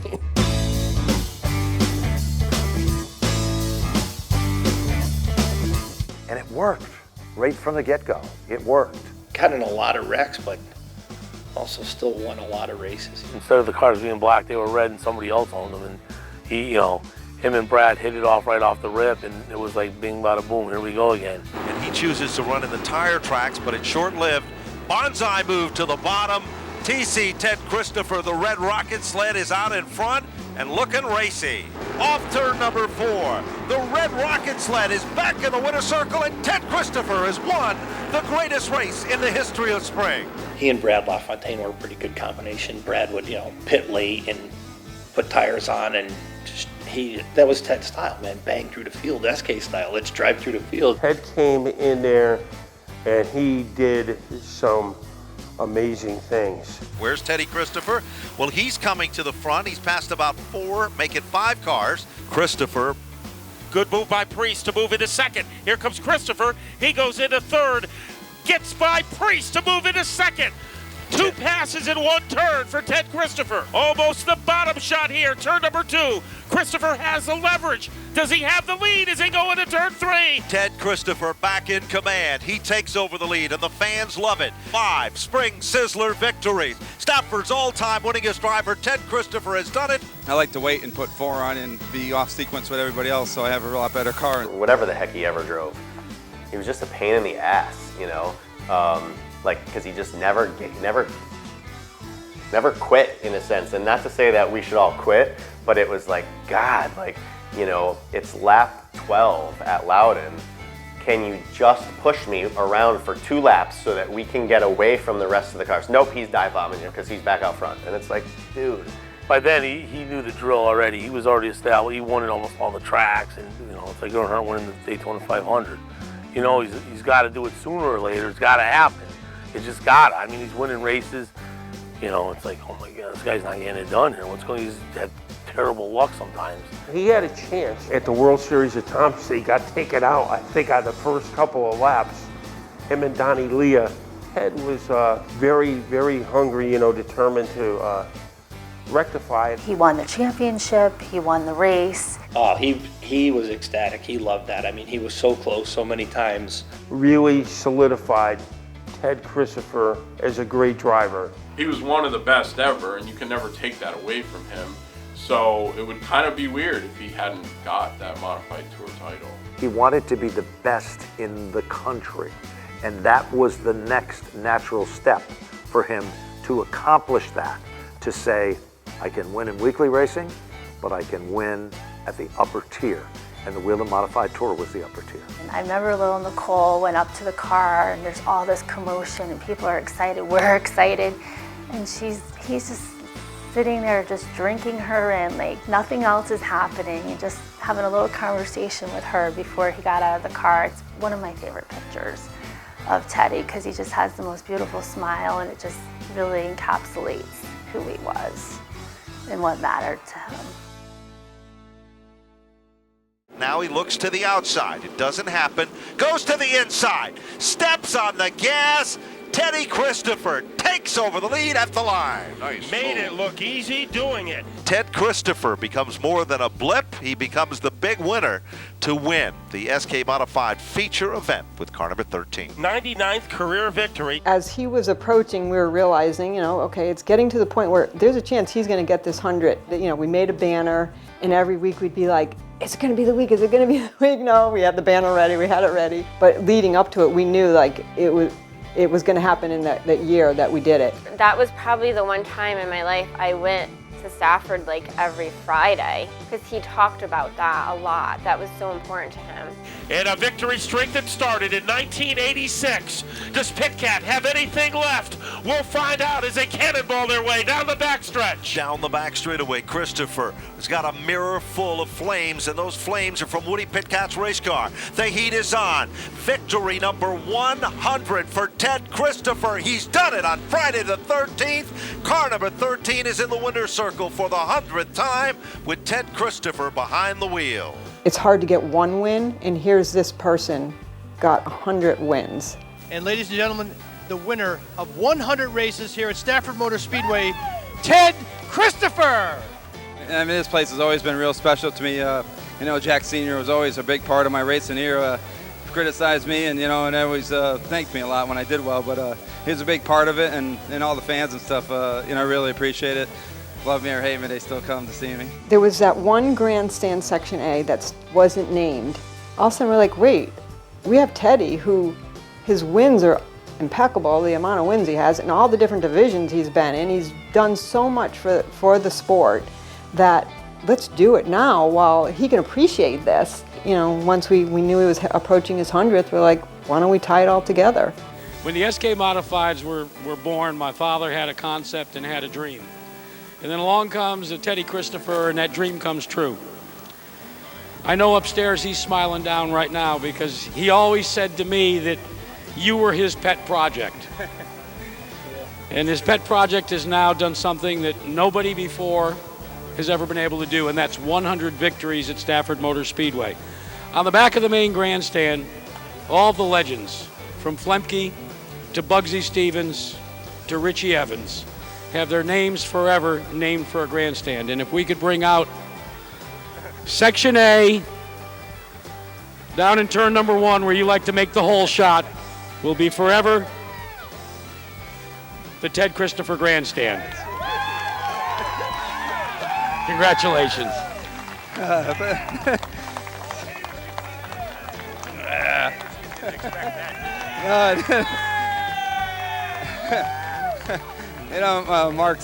Mark talked to me a while ago, and he said, you know, we got to do something special for this, and all you wanted was a set of tires, right? Yeah.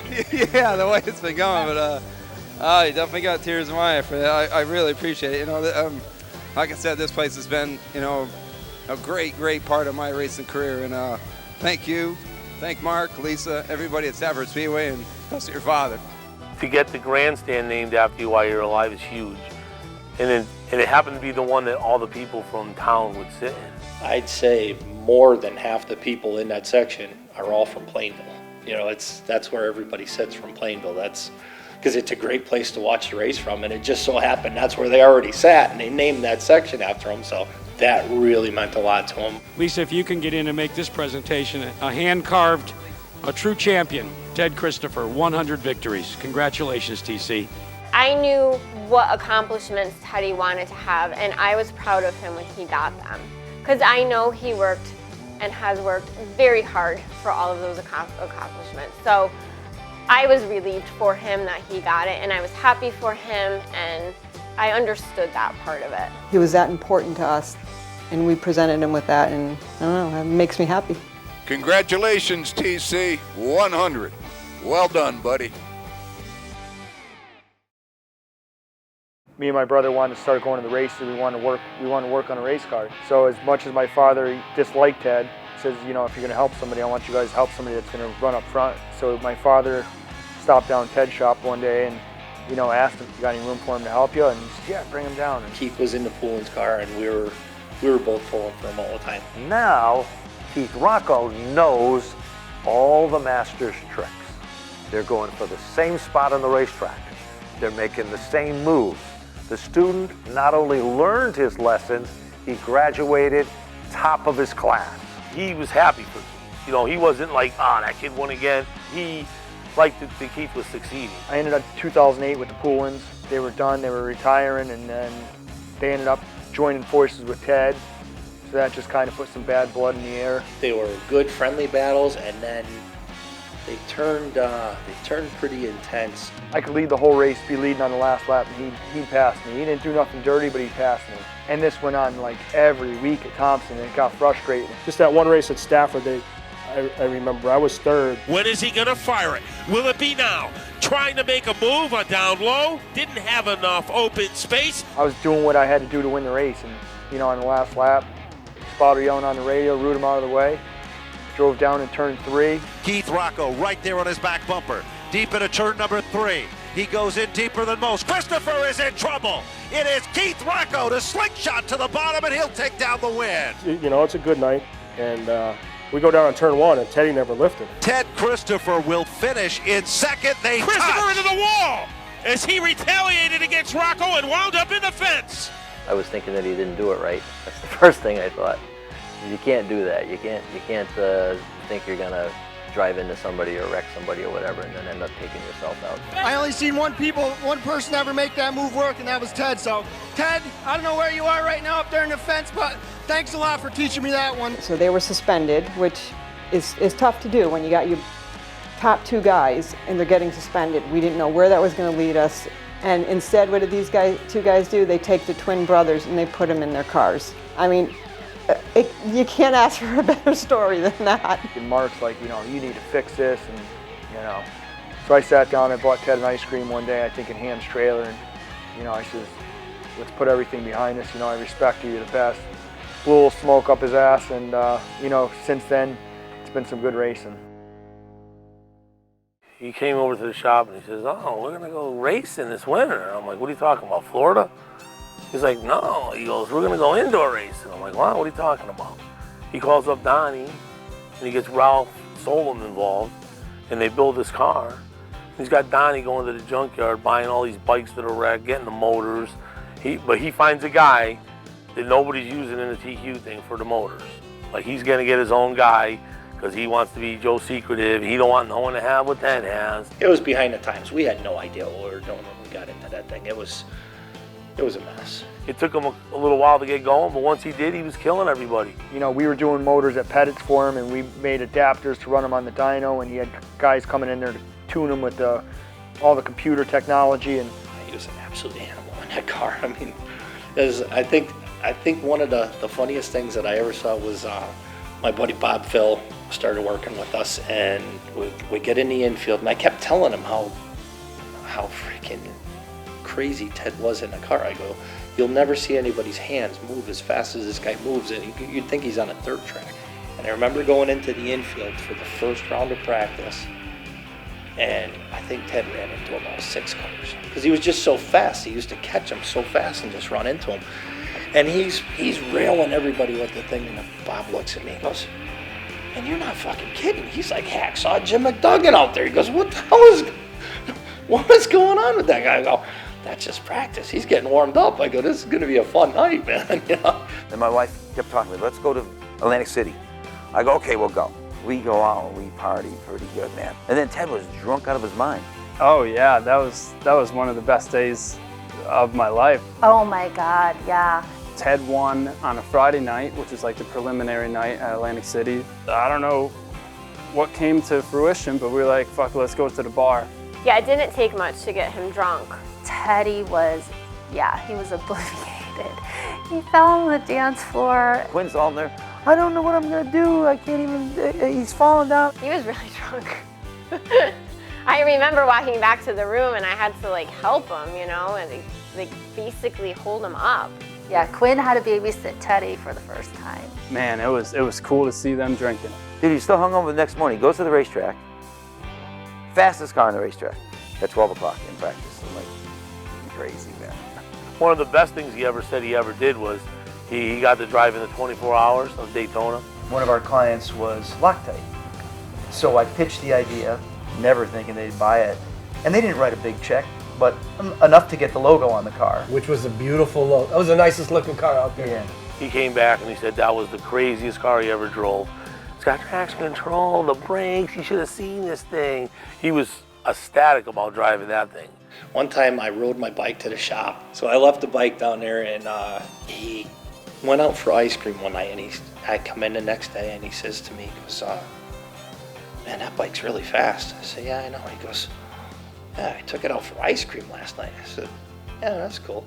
He goes, I had that thing doing like 130. I go, that the fucking ice cream joint's freaking, it's 2 miles away. Where the hell were you going 130? He goes, well, I had to go up on the highway and try it out. You know? It's just, that's the shit he would do. He had Harleys, and from what I remember, he obviously had a Rice Rocket. He had the twin turbo Katana, he had a GSXR, you know, fast bike. He had fast bikes and he had Harleys. My mom drives fast. We're doing like 80 down 84. Like, we're not going slow. We hear something, next thing you know, Ted and Quinn go blowing by us doing about, it had to be at least 120, 130. And we're like, well, that was Ted. We knew it was him because he had left right after us. Next thing you know, a couple miles up, he's pulled over on the side of the road. He never carried his regular license, and so he says to the cop, I don't have my regular license, but I have my NASCAR license. And I was like, oh, please. And then the cop was like, oh, so you race? And then they got into a conversation about racing, and I think they talked for like 20 minutes, and he let Teddy go. I was like, of course, you got away with this. Him and Quinn used to go out on rides on that, and you would, you know, put the throttle down. And that's the thing about Quinn too. Whenever they got on the bike, she felt very relaxed because she trusted him. I had a Great Dane, and he didn't jump on anybody else. He jumped on Ted, and that was it. Well, after about 8 months of that, Georgie's now like 160 pounds. You're like, come on, Georgie. Georgie goes across the parking lot, jumps on Ted, and knocks him down. I told you not to teach him that, and he'd knock him flat on his ass. He'd either knock him on his ass or hit him in the lip, and he'd start bleeding. That dumb dog made me bleed. I'm like, well, you kind of taught him that, you know? His love for dogs is enormous. Ted loved German Shepherds. They always have toys in the shop, and they would run up, you know, along the fence was out front. And they'd be running around, and I'd go there and see them, and the dogs would be barking, he had the dog with him all the time. We always had dogs growing up. They were ex-police dogs that my father would get. So they failed the police training for whatever reason, and we would get them. So we always had German Shepherds. You know, it's funny because he'd have the dog, and then he'd always have his mom and dad babysit when he was gone at the races all weekend. In his racing, he would name his dogs after something with racing. Like one of his dogs' name was Troyer. Just like Maverick. Yeah. Well, I thought, silly me, that he named him after this show. TV show. TV show. Because the guy on there was Maverick. He says, no, Mom, this Maverick is a great motorcycle person. And I says, oh, and I should know that, right? Like I wouldn't care. Pretty sure I said something like, at the end of the day, my dog still loves me. Birthdays were always a big deal for Teddy and Mike. You know, their 50th birthday especially was a milestone birthday that we had a huge party here. They loved Jeopardy. They were avid watchers when they were home.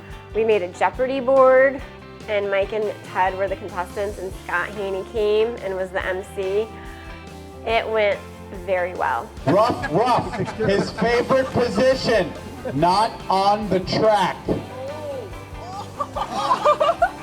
Come on, Teddy. Favorite position. Oh, they both rang in at the same time. Teddy? What is doggy style? What is doggy style?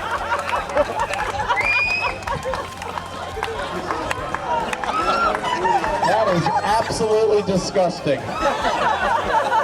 You know, everybody got a huge kick out of it. It was kind of like a trip down memory lane, and very, you know, a lot of good memories through that. Any guess? I'm gonna win. All right, hang on. They never celebrated a birthday apart in all those years.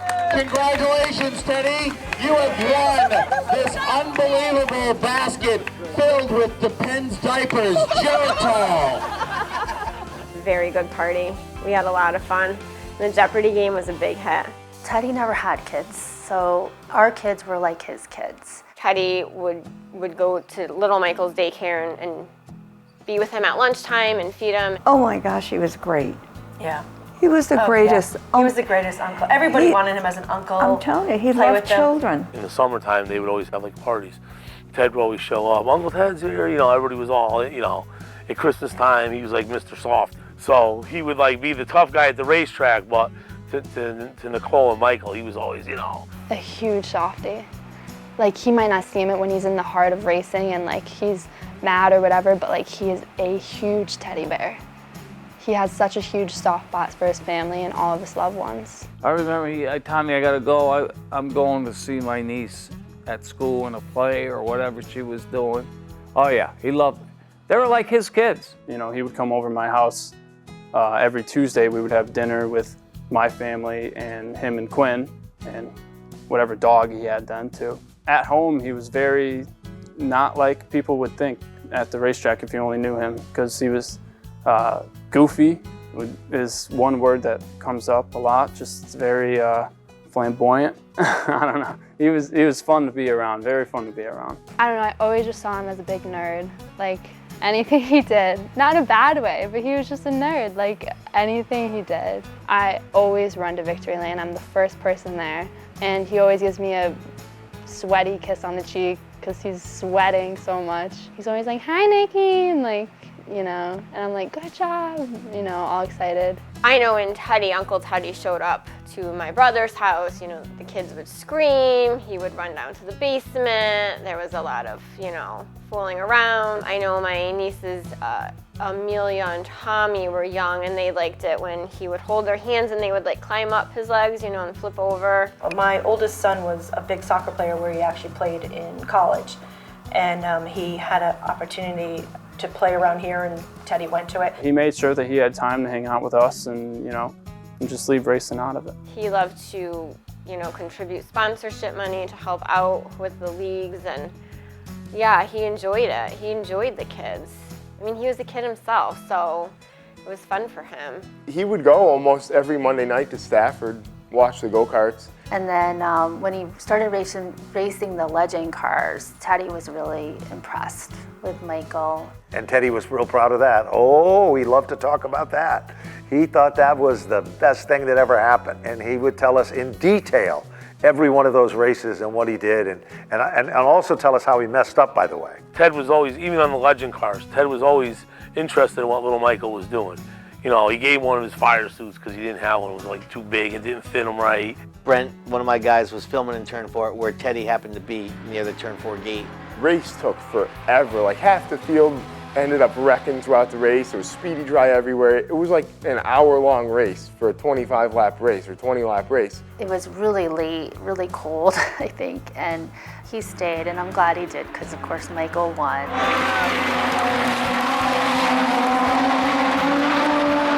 Checkered hadn't even dropped all the way yet, and Teddy was already running out on the track.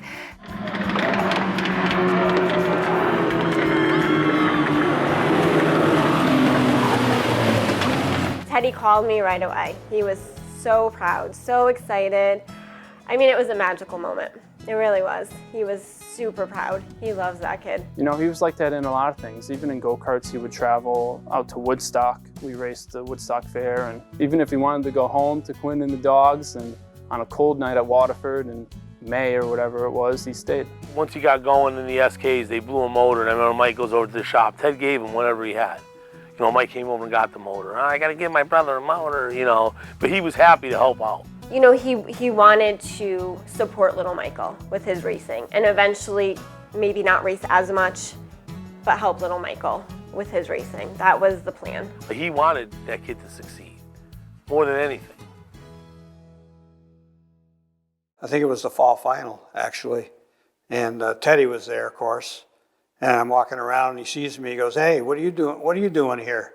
And I said, "I'm just looking." He goes, "Well," he says, "before you do anything," he says, "you make sure you come down and see me down in my shop." And he pointed to one car in particular. He says, "That's my 2007 championship car." He says, "If you want to go back racing," he says, "how about you just take that car right there to take it home and take care of it and race it for the whole season next year." I said, "Really?" I said, "Why would you do that?" He goes, "Listen, you helped me out early on when nobody would pay attention to me." He says, "I'm going to pay you back." Ted was a great guy off the racetrack. You know, when I started racing street stocks, first thing he ever did or offered, he got me like 4 sets of wheels. I had no wheels. You know, offered me his open trailer, and anything he had in that shop, take and use it like it was your own. If I win this title, I am going to make sure that you get the championship ring. I said, but I don't want the championship ring because that's yours. But if you wanted to give me a copy of it or one of the championship rings, that would be amazing. When Ted Christopher gave me that ring, he said to me, this is a reminder of the success that I had and your help, right? I hope you will pass it along to somebody else someday. He gave me a job. Yep. I got divorced and didn't have much money. Right. And a lot of other guys that he helped out, and And he didn't make a big deal about it either. Yeah. I didn't come that Friday the week that my dad passed away. He passed away on a Tuesday. Ted had called me, and he wanted to know all about my dad. So it was this last round of SKs, so then we pull up. I seen him, and I was like, then he pulled up more, and I'm like, oh, all right. So I kind of went like this, because the Hans device, and he goes like this. He's like, go get him, kid, or whatever. And I was like, oh, that was cool. It made me feel special because he's the man. You know what I mean? He believes in you. He really was a very good mentor to a lot of people. Don't try to overcorrect in a modified. Don't try to correct it like that sometimes. You're better off just letting it spin. It's a lot cheaper to wipe the grass off than it is to hit the wall and peel it off the fence. That has been on my belt this whole time. He's like, when you get to be racing as long as I have, you can save something like that pretty easily. When I won the call before you dig, they throw us on the back of a golf cart. I'm like standing on the back, and Ted got like right there on it. He was gonna like push the thing down the back stretch or whatever. And I'm like, come on, push us as a joke. And he's laughing in the car. It was just funny. It was just, it's just things like that. You know, the joking parts, and like, there was just a bond there. There was just a bond there. Teddy eased him down the back straightaway so that Ryan could not make the jump into the corner. Christopher defends, wins as there's a crash in turn 4. The car was good. We were good. We were running up front all the time, and it just, my health wasn't good. It was actually a monster truck weekend at Stafford. I actually had a headache all freaking morning, and my wife was going to take him because I was so bad. I wound up taking him there, and then got the big story. I wound up with a stroke, all kinds of stuff, and I didn't want my wife to tell anybody anything because we weren't really sure what happened to me. I didn't know if I was going to live. I didn't know what was happening. So I didn't really want her to tell anything. She's like, well, I got to tell Ted. I'm like, well, it's still Sunday morning. Let's see what happens. And when I got to the hospital, I was still walking, still talking. By Sunday afternoon, I wasn't walking, I wasn't talking, I couldn't do anything, so she had to tell Ted what was going on. Teddy took that really hard, and I think it was a really hard thing for Teddy to deal with emotionally, because on a personal level, he was just like, that's one of his best friends in the world is in this life and death situation. He leaned on Mike as far as the training business and the race car. So not to have him, he didn't have him at the racetrack, he didn't have him at the shop. Mike worked for him for a long time. His right-hand man, on the crew was down and out. Everybody was really worried because you didn't know what the prognosis was going to be or the outcome. One of the first people that came to visit me was, Ted Quinn came walking through the door, he was there all the time. A couple other guys that were with him at that point had stepped up really big. How was he going to win a championship? And then he just put on this late season rally and then was like on a mission on that last day, and Mike was here. I go over to the car, he's sitting on a track, and I get in the car, he looks at me, he goes, you're gonna put my fucking medal? I'm like, yeah. He goes, can you do it? I go, I don't know, I'm gonna give it a try, so. But he was battling for the championship, and he ended up I believe he turned Eric Burnt coming out of turn 2. He struggled terribly, there's no question. Trouble now, Burnt goes around off turn number 2. I remember I swallowed hard. I was like, yeah, put the 13 to the back. Like, this is a breaking point right here, but he overcame that. Behind Owen, TC is back. Ted Christopher. Back to turn 3. Christopher shuffles down underneath Owen. Ted Christopher up to 3rd. Our champion? Well, there you see him going down the backstretch, Ben. Ted Christopher has won the Modified Championship.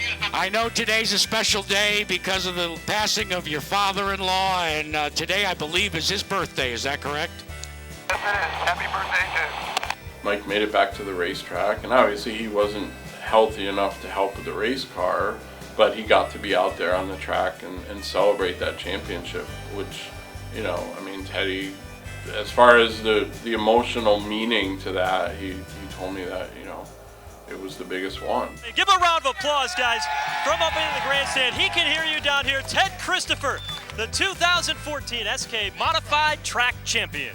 I felt really good for those guys, especially Mike, because he was so down. Like, because here you are doing everything, and then now you're not really, not that he didn't want to do it, he wasn't capable. He was physically, you know, he was struggling, trying to get rehabilitated to get back to normal life. And we were just happy that Mike was alive, you know, and he was on the road to recovery. That one was really good, really, really good.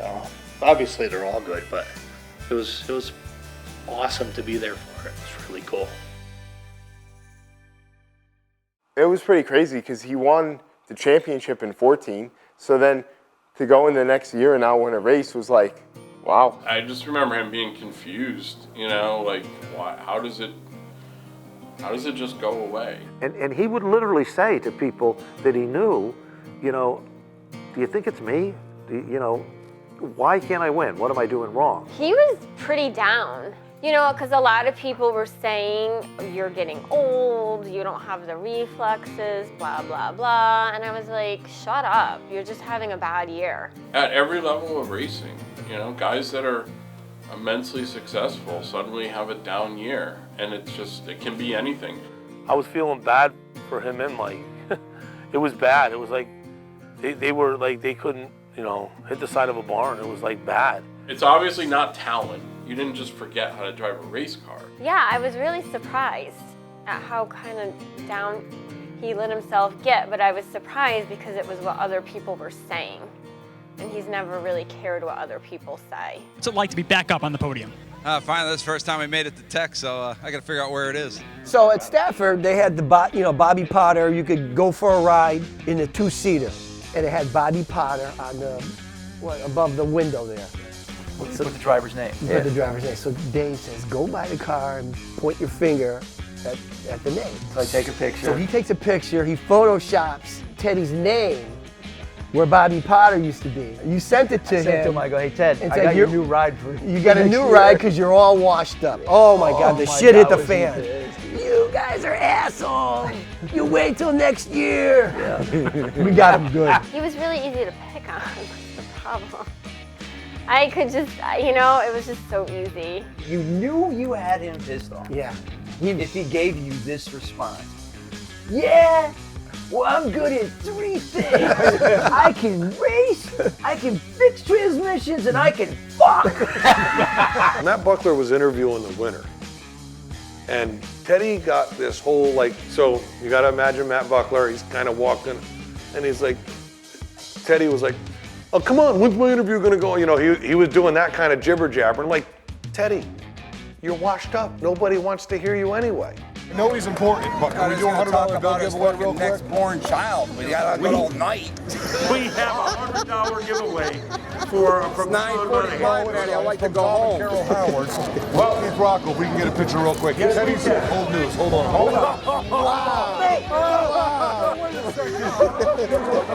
This is all on video. I apologize. I officially apologize. After the interview or whatever, I don't remember the steps, he came over and gave me the big kiss.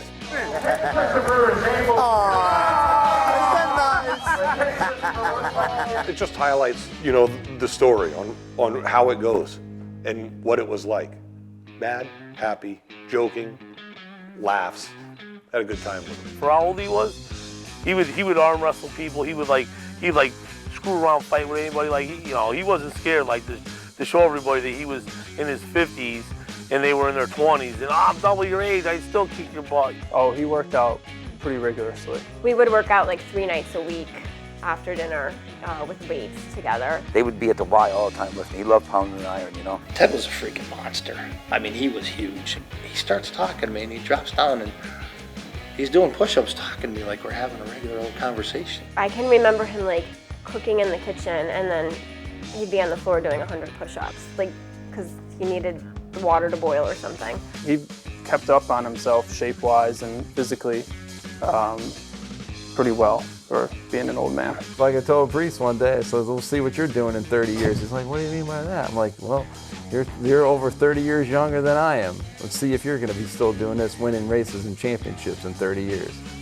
And he had a dumbfounded look on his face.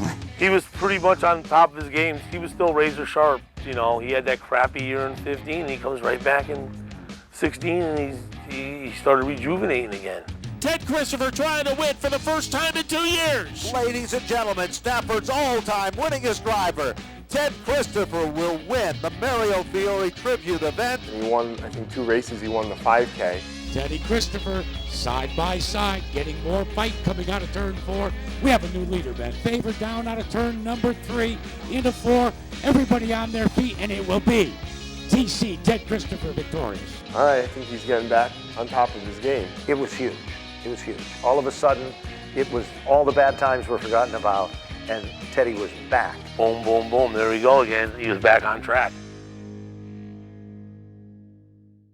Teddy had been in the condo for probably close to 30 years at that point. He always wanted to find a piece of property that had acreage. This land came up, he got it. It's 8 acres. It's really nice. Real nice piece of property.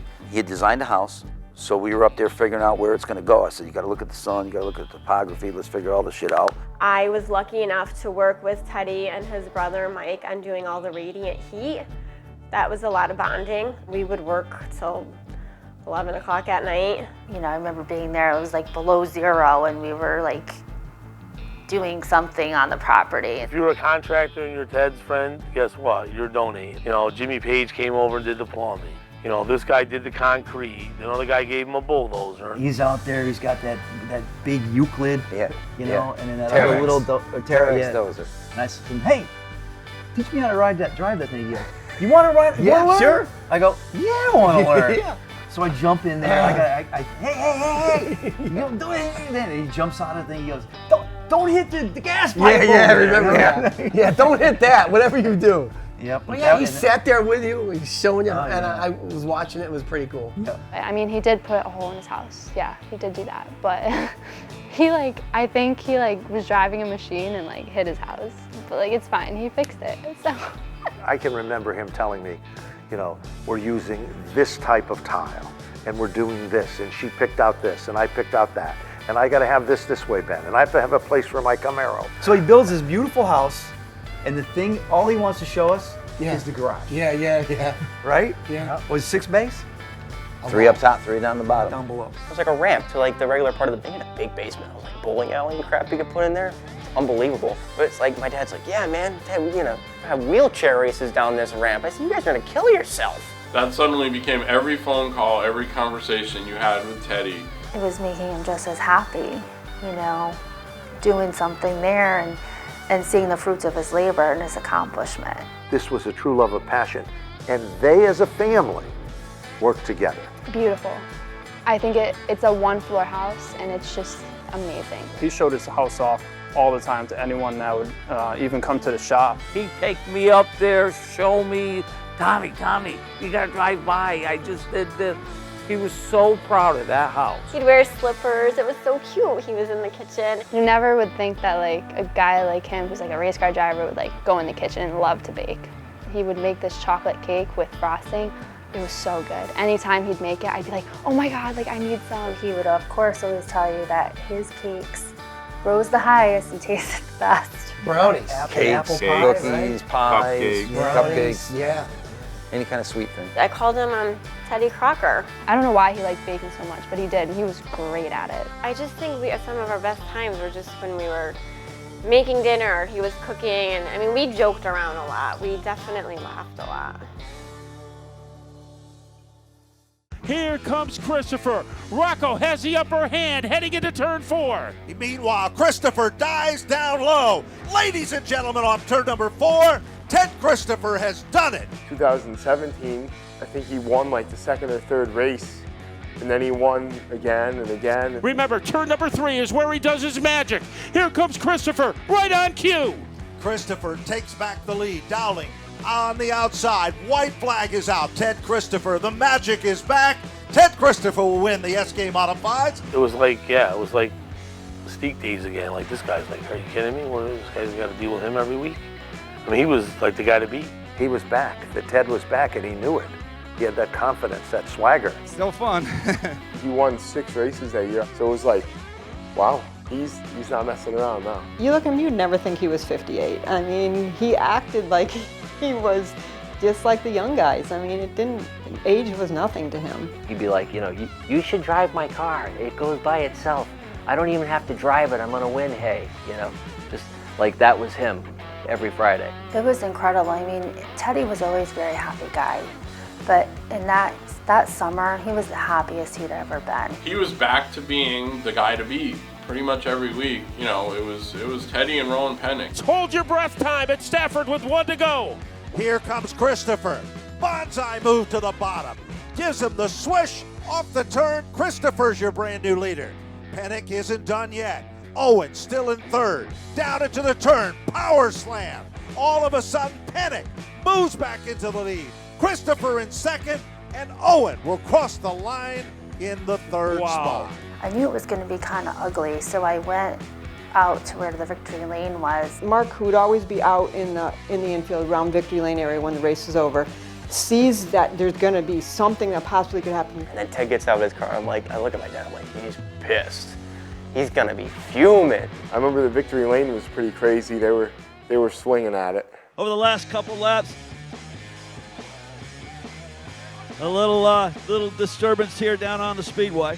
Rowan Pennick knocked him down like he was a little rag doll. I was like, oh my God. Oh my God, what is he doing? Like, why are you, no, Teddy, like you're literally tiny, like you can't fight someone. I said to him, Teddy, you almost hit my husband in the head. What are you thinking? And he's like, what was Mark doing in there? And I'm like, he was the one in between you. How many 59-year-olds do you know that if they got punted out of the way for the lead, get out of their car in victory lane and be ready to start swinging and being on the ground? It was unusual that there was any kind of spat.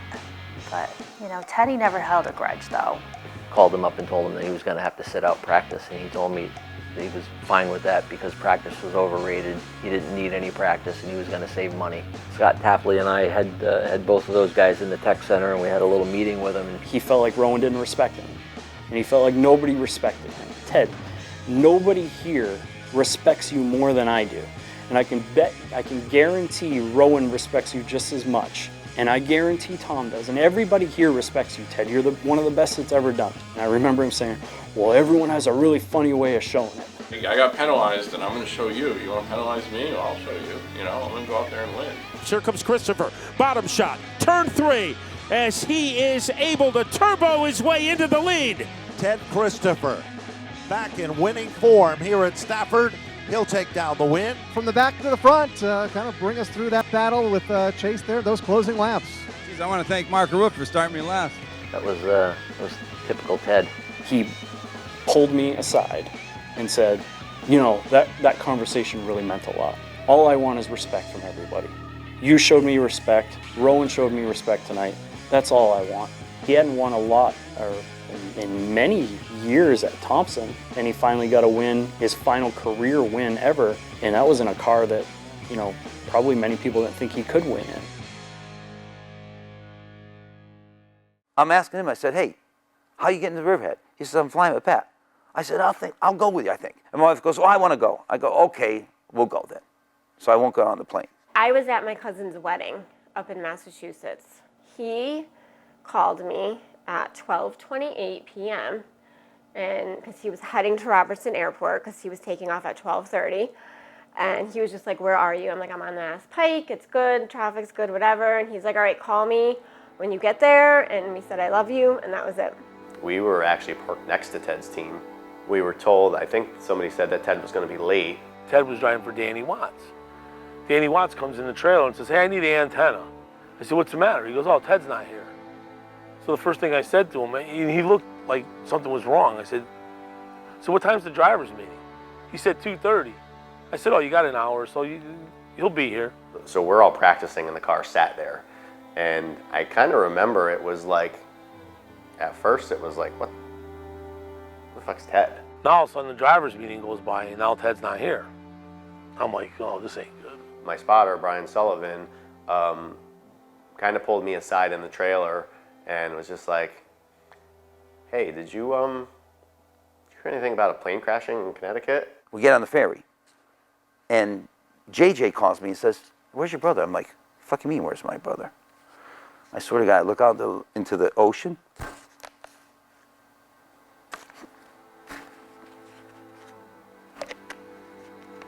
I look out, right, and I go to myself, because I'm like, I don't want my wife to get upset. I go, that fucker's either in the drink or in the fucking, on the ground. Teddy and Quinn were always in constant communication. I wanted to reach out to her to just say, hey, Teddy isn't at the track yet. If Pat didn't show up at Robertson, I know Teddy would have texted me, what the fuck? Pat didn't show up, now I gotta drive. I would have heard, and I'm like, all right, if the plane crashed, either he's dead or he can't get to his phone. My other friend, Sean Frog, calls me and says, hey, he has an airplane also. So he was flying to Southampton too. And I said, what's up? He said, hey, there's a small engine, single plane crash in Brantford. I'm like, what? Everyone's calling. I'm just kind of like, I don't know what to do. I saw my sister. She was scrolling on her phone, and I saw there was a plane crash, and I knew it. And then I said, I have to just go. I didn't know if it was Teddy, but I said, I think I need to just head back to Connecticut, because if he is alive and hurt, I need to get to the hospital. Somebody told me somebody went down, in Guilford. I'm like, fuck. Frog gets me the tail number. I call my buddy Gary Wall. He lives in either Guilford, right around there. I said, hey, this is the tail number. So he gets us hold of some other guys who obviously were on the scene. Sure enough, it's the tail number.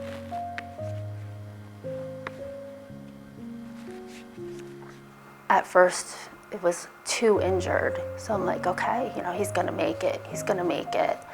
And, here we are stuck on this boat. We can't go anywhere. His friend had called him and said, it's not looking good. And then he called him back, and he told him.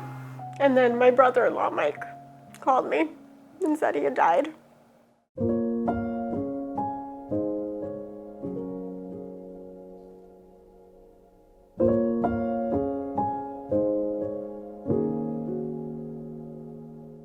He said, I don't have good news.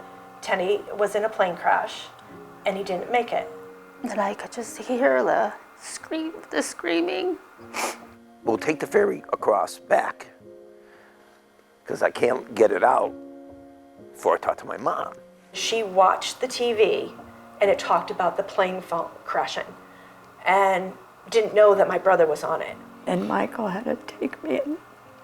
I just screamed, because I covered my ears, because I said, this can't be true, can't be true. No one ever wants to lose a child before they go. It's awful, awful. And Scott Tapley comes over. He was in the tower, and he says, if you want to leave, you can leave.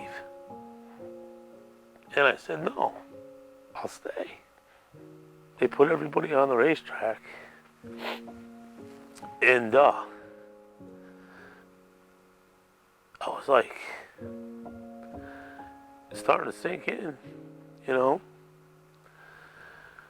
So I got an ice cream, and I just sat in the stands and watched the race. I remember the pre-race tribute that they did with his car going around was pretty powerful. Our legend in short track racing. He's on his way. Wasn't even real, it's like it should be Ted out there, not just the car riding around. Everyone was kind of in a fog. I don't even remember who won what race at that point. I have a pretty good memory of races. I don't even remember what happened. People were starting to walk out on the track, and like casual fans who weren't in the pits didn't know what was going on. I remember 2 guys behind me And one guy told the other guy that Teddy Christopher died, and the other guy didn't believe him. So I turned around and I said, no, he's serious, man. He's like, I said, we lost Teddy today. And his face just like dropped. We are going to take that 13 car to one more lap around the Speed Bowl in honor of a man who was a legend, Ted Christopher.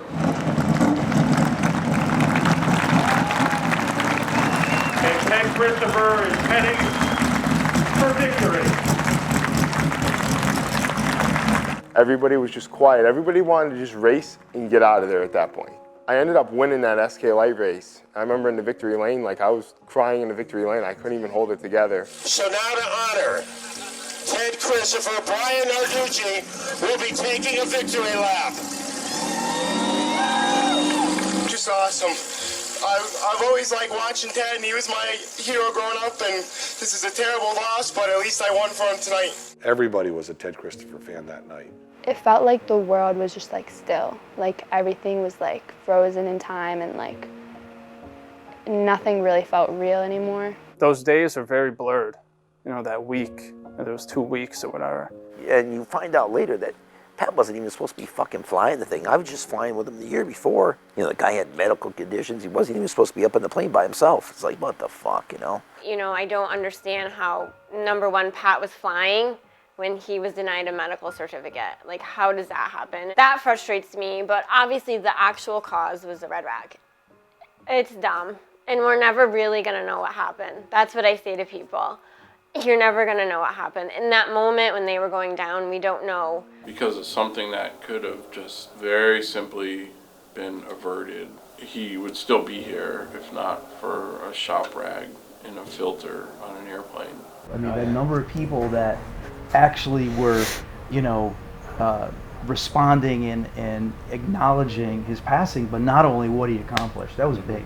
I called Mark back. I told Mark Arute I was going to go to the racetrack and put a memorial up for Teddy. Mark was there Sunday morning, and we put a memorial in the pit area for Teddy. There's this one lady that came down from Vermont, I think.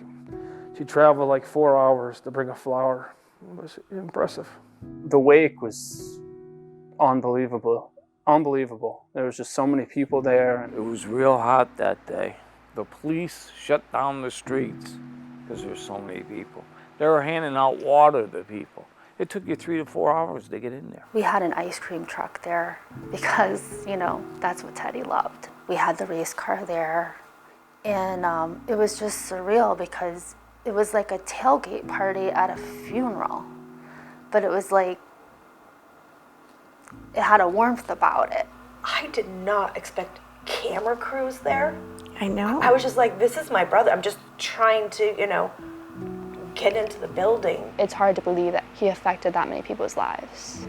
Even people that you would think would be his worst enemy were there. People just kept asking me, do you need a break? Do you need to sit down? And I'm like, nope. You know, people came here, they're standing in 95-degree weather out there for hours and hours. And I'm gonna make sure every one of them gets to pay their last respect, say their last goodbye to Teddy. Because that, I mean, that was pretty awesome. I stayed away from the racetrack, and I had no reason to go to the racetrack, you know? Michael didn't really want to go back. It was tough on Michael. A lot of people don't know. Oh, I was his twin brother. You know, they're asking him questions like, that guy don't care about none of that crap. He just wants his brother back. They learned from each other. They learned how to build a race car. They learned everything from other people and then helped each other. Like anything they did, they were always together. Half of his soul was just gone. And, you know, he had his own pain and grief, but yet he was the guy that kind of had to, you know, keep me going, keep Quinn, his mom, his sister. I saw how the wake and the funeral helped me personally, like getting through it. So I thought that going to the track would, you know, be another thing that would help me out. Me and the Arutes, we come up with the plan where we're gonna do the leader pulls off on the last lap, all that stuff. Mark calls me back. He said, screw this up and I'll kill you. And I was like, okay. I mean, he didn't mean literally kill me, but you know, it was important to him. There will never be another Teddy Christopher, but a part of the king the one, the only, the great Teddy Christopher, will be with us in all of our hearts forever.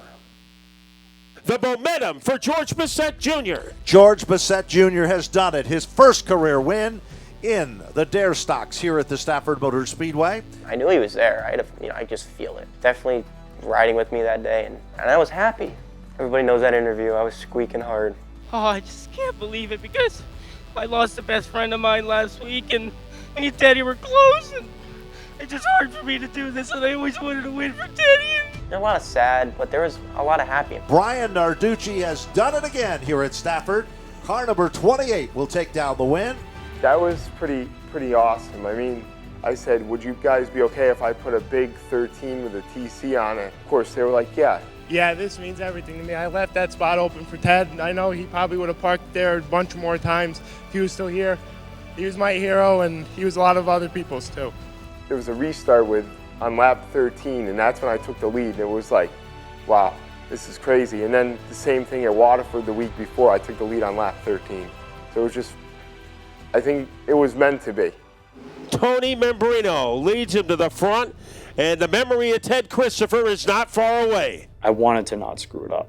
Like, it was the most important thing possible to make sure that that came off right. Ted goes to the bottom. He's headed to the front. Ted Christopher works his magic out to the outside. Christopher will challenge Rocco, turn number 3. They head to the backstretch. Christopher trying to do what he has done 130 times before. Go into the lead. Off turn number 4. Ladies and gentlemen, Ted Christopher has done it. He's taking down the most important win of his career. Ted Christopher will always be in our hearts forever. Ted Christopher will win tonight's events. I can't remember it in the way that I felt it, because the feeling was so special and so unique of how it all came together. They did Victory Lane behind the Ted Christopher grandstands with the music playing, and I don't think there was a dry eye in the place after the race. Phenomenal that Stafford did that, because it allowed both the fans and everyone in the pits to come together. It was very important that all of us were together at that one point. We knew we wanted to, that nobody else could run that number 13, not in the SK Modifieds. And we wanted to retire the number. So at the fall final, we did a ceremony. We had all the drivers involved. And again, very emotional. I probably wasn't a dry eye in the place. You know, I'm still going to continue what I was going to do with my business, you know, but what are you going to do here? So Quinn, I said, we'll give it a shot and see what, you know, because he has a host of customers. And they were mostly loyal customers, you know, a lot of loyal customers, you know, that he had. So I bought the books and, you know, fucked up like crazy on a bunch of them in the beginning, you know, but figured it out pretty good, you know. You know, you just hate to see the place go away because, he spent his entire life on it. I had to Google what a transmission does. I said, I'm gonna do this, I might as well know what it does. I mean, there was a lot to learn. And luckily, I had so many fabulous people around me that came there every day, showed me what to do, helped me organize, and somehow we figured it out. You know, I give them both a lot of credit for jumping in, you know, and giving it a try. It was a big place, it's a big place to run. Yeah, he'd be so proud of them, you know, the investments that they've made over the last 3 years. You know, they've added 90 new customers. We work really well together, Mike and I, like really well together. And Mike has taught me so much. So it's going really well. He built the house. He was so proud of it. Yep. We were supposed to have, finally have the fucking Christmas party at his house. For the next 10 years, by the way. For the next 10 years, because he never had it. So when he died, I had said to Jen, I should have it. Teddy had a bunch of race suits from all the years that he raced. So it was Dave's idea that everybody was gonna put a race suit on. It was really cool. It was just a nice way to make it happen. Yeah. When we took those pictures in front of the tree, Christmas tree, that was pretty cool. It felt good. It even felt good for me to do. I know Teddy would have been happy that I had it. You know, ultimately his goal was to kind of get out of racing and support little Michael.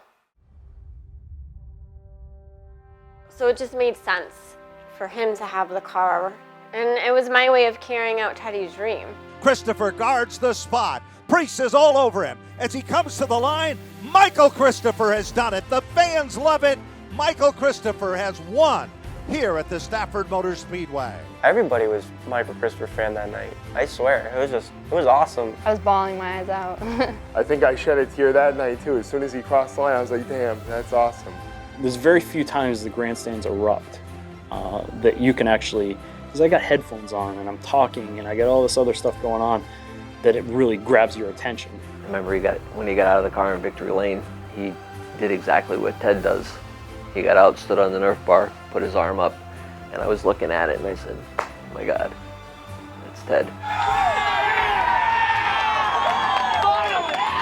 I just remember feeling like Teddy would have wanted him to like be racing the best. Oh yeah, it's pretty unbelievable.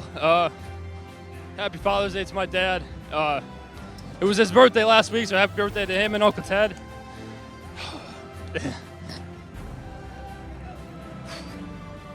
It's really emotional, you know?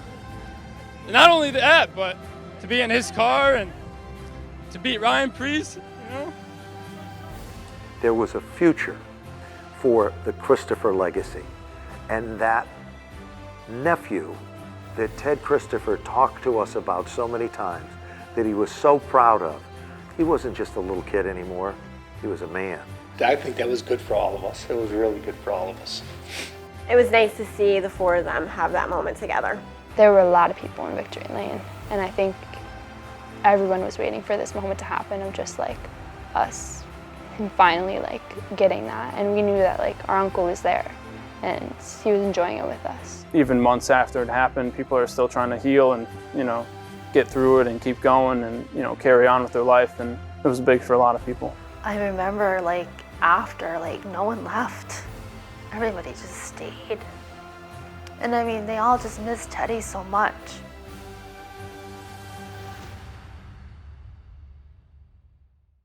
So after retiring the number, we knew there was something else that there had to be more we had to do to recognize him. We came up with the TC Shootout, the 13, kind of a neat format, and it definitely gives it's something Teddy would have loved to be involved with. For me, as a car owner, to in Teddy's name and to win that and everything was pretty cool. Probably one of the highest accomplishments as a car owner, get the TC13 trophy. It's so nice. It brings a smile to my face. I think it's great that people just want to remember him and want him to be remembered. So I think it's great. I love it. Sometimes I'm on the highway or on the road and I see a 13 sticker. I'm like, oh, look at that. That's so cool. After he died, they put in Thompson the TC and the 99, representing his 99 win. So I was like, 99's just kind of ugly. So I dedicated my win to, being his 100th. And, that was pretty cool. I don't know if I came up with that after the race or before, but we won a lot of races at that racetrack. So it was cool to dedicate it to him. It's important to me, I think, to just keep, like I said, keep his memory alive. And I think, I have this Ted Christopher Memorial Fund, and I'm doing stuff to raise the money for it, and I, want to spend the money in an appropriate way to honor Teddy, and, what better way than to provide safety gear. Teddy was a big advocate for the safety. It's funny, I don't think I even realized how important until I started it, and a lot of young kids said, Teddy came up to me after my first race and I just had a regular t-shirt on and he said, you have to get a fireproof undershirt. And they were like, and Quinn, I went out and got one the following week. He's in the clock listening, by the way. Oh yeah, No, he is. There he is. No, he is in the clock. The two dogs are in there and so is he. Yeah. The Ashes. Yeah. Everything goes aside. He's there to win, fierce competitor. In the other guy's head. Superstar. He's a superstar. He loved to watch like the younger generation race. People would come in, hey, this is my buddy Mike. I was never treated as an employee. I was his friend. You're put on a pedestal, and he didn't place himself on a pedestal though. I knew he cared, even though he wasn't like there all the time, but he cared. Yeah, he did. Yep. And I just loved that he smiled. was a happy-go-lucky person. He's done a lot. He used to give people money. I used to tell him, Teddy, they aren't gonna pay you back. Yeah, Tommy. Jimmy. I loved him. Nobody will ever be the whole package that he was. Always goofing around and playing and, you know, making sure that he was having fun with us. Like the kind of uncle that you'd like see on TV and be like, oh, I wish I had such a great uncle like that. Gentle, sweet soul. He really was. He obviously built a good business and had a lot of fun doing it. You know, he wouldn't have been doing it this long if he didn't like it. Yeah, it was a lot of fun. He loved me. We had a great 17 years together. Obviously, you wish you had more time, but in life sometimes you get what you get, and I'm thankful for what I've had, and I can't complain. But he was great. He was great.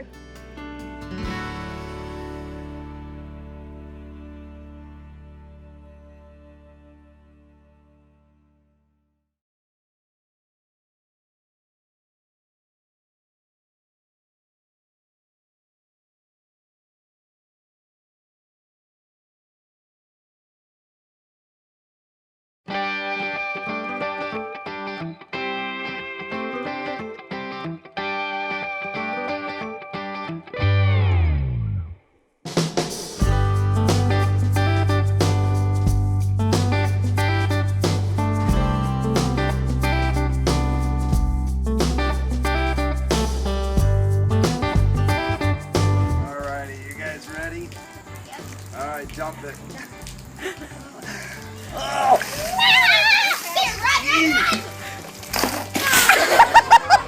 I now nominate Joe Pelham and Dave Martino.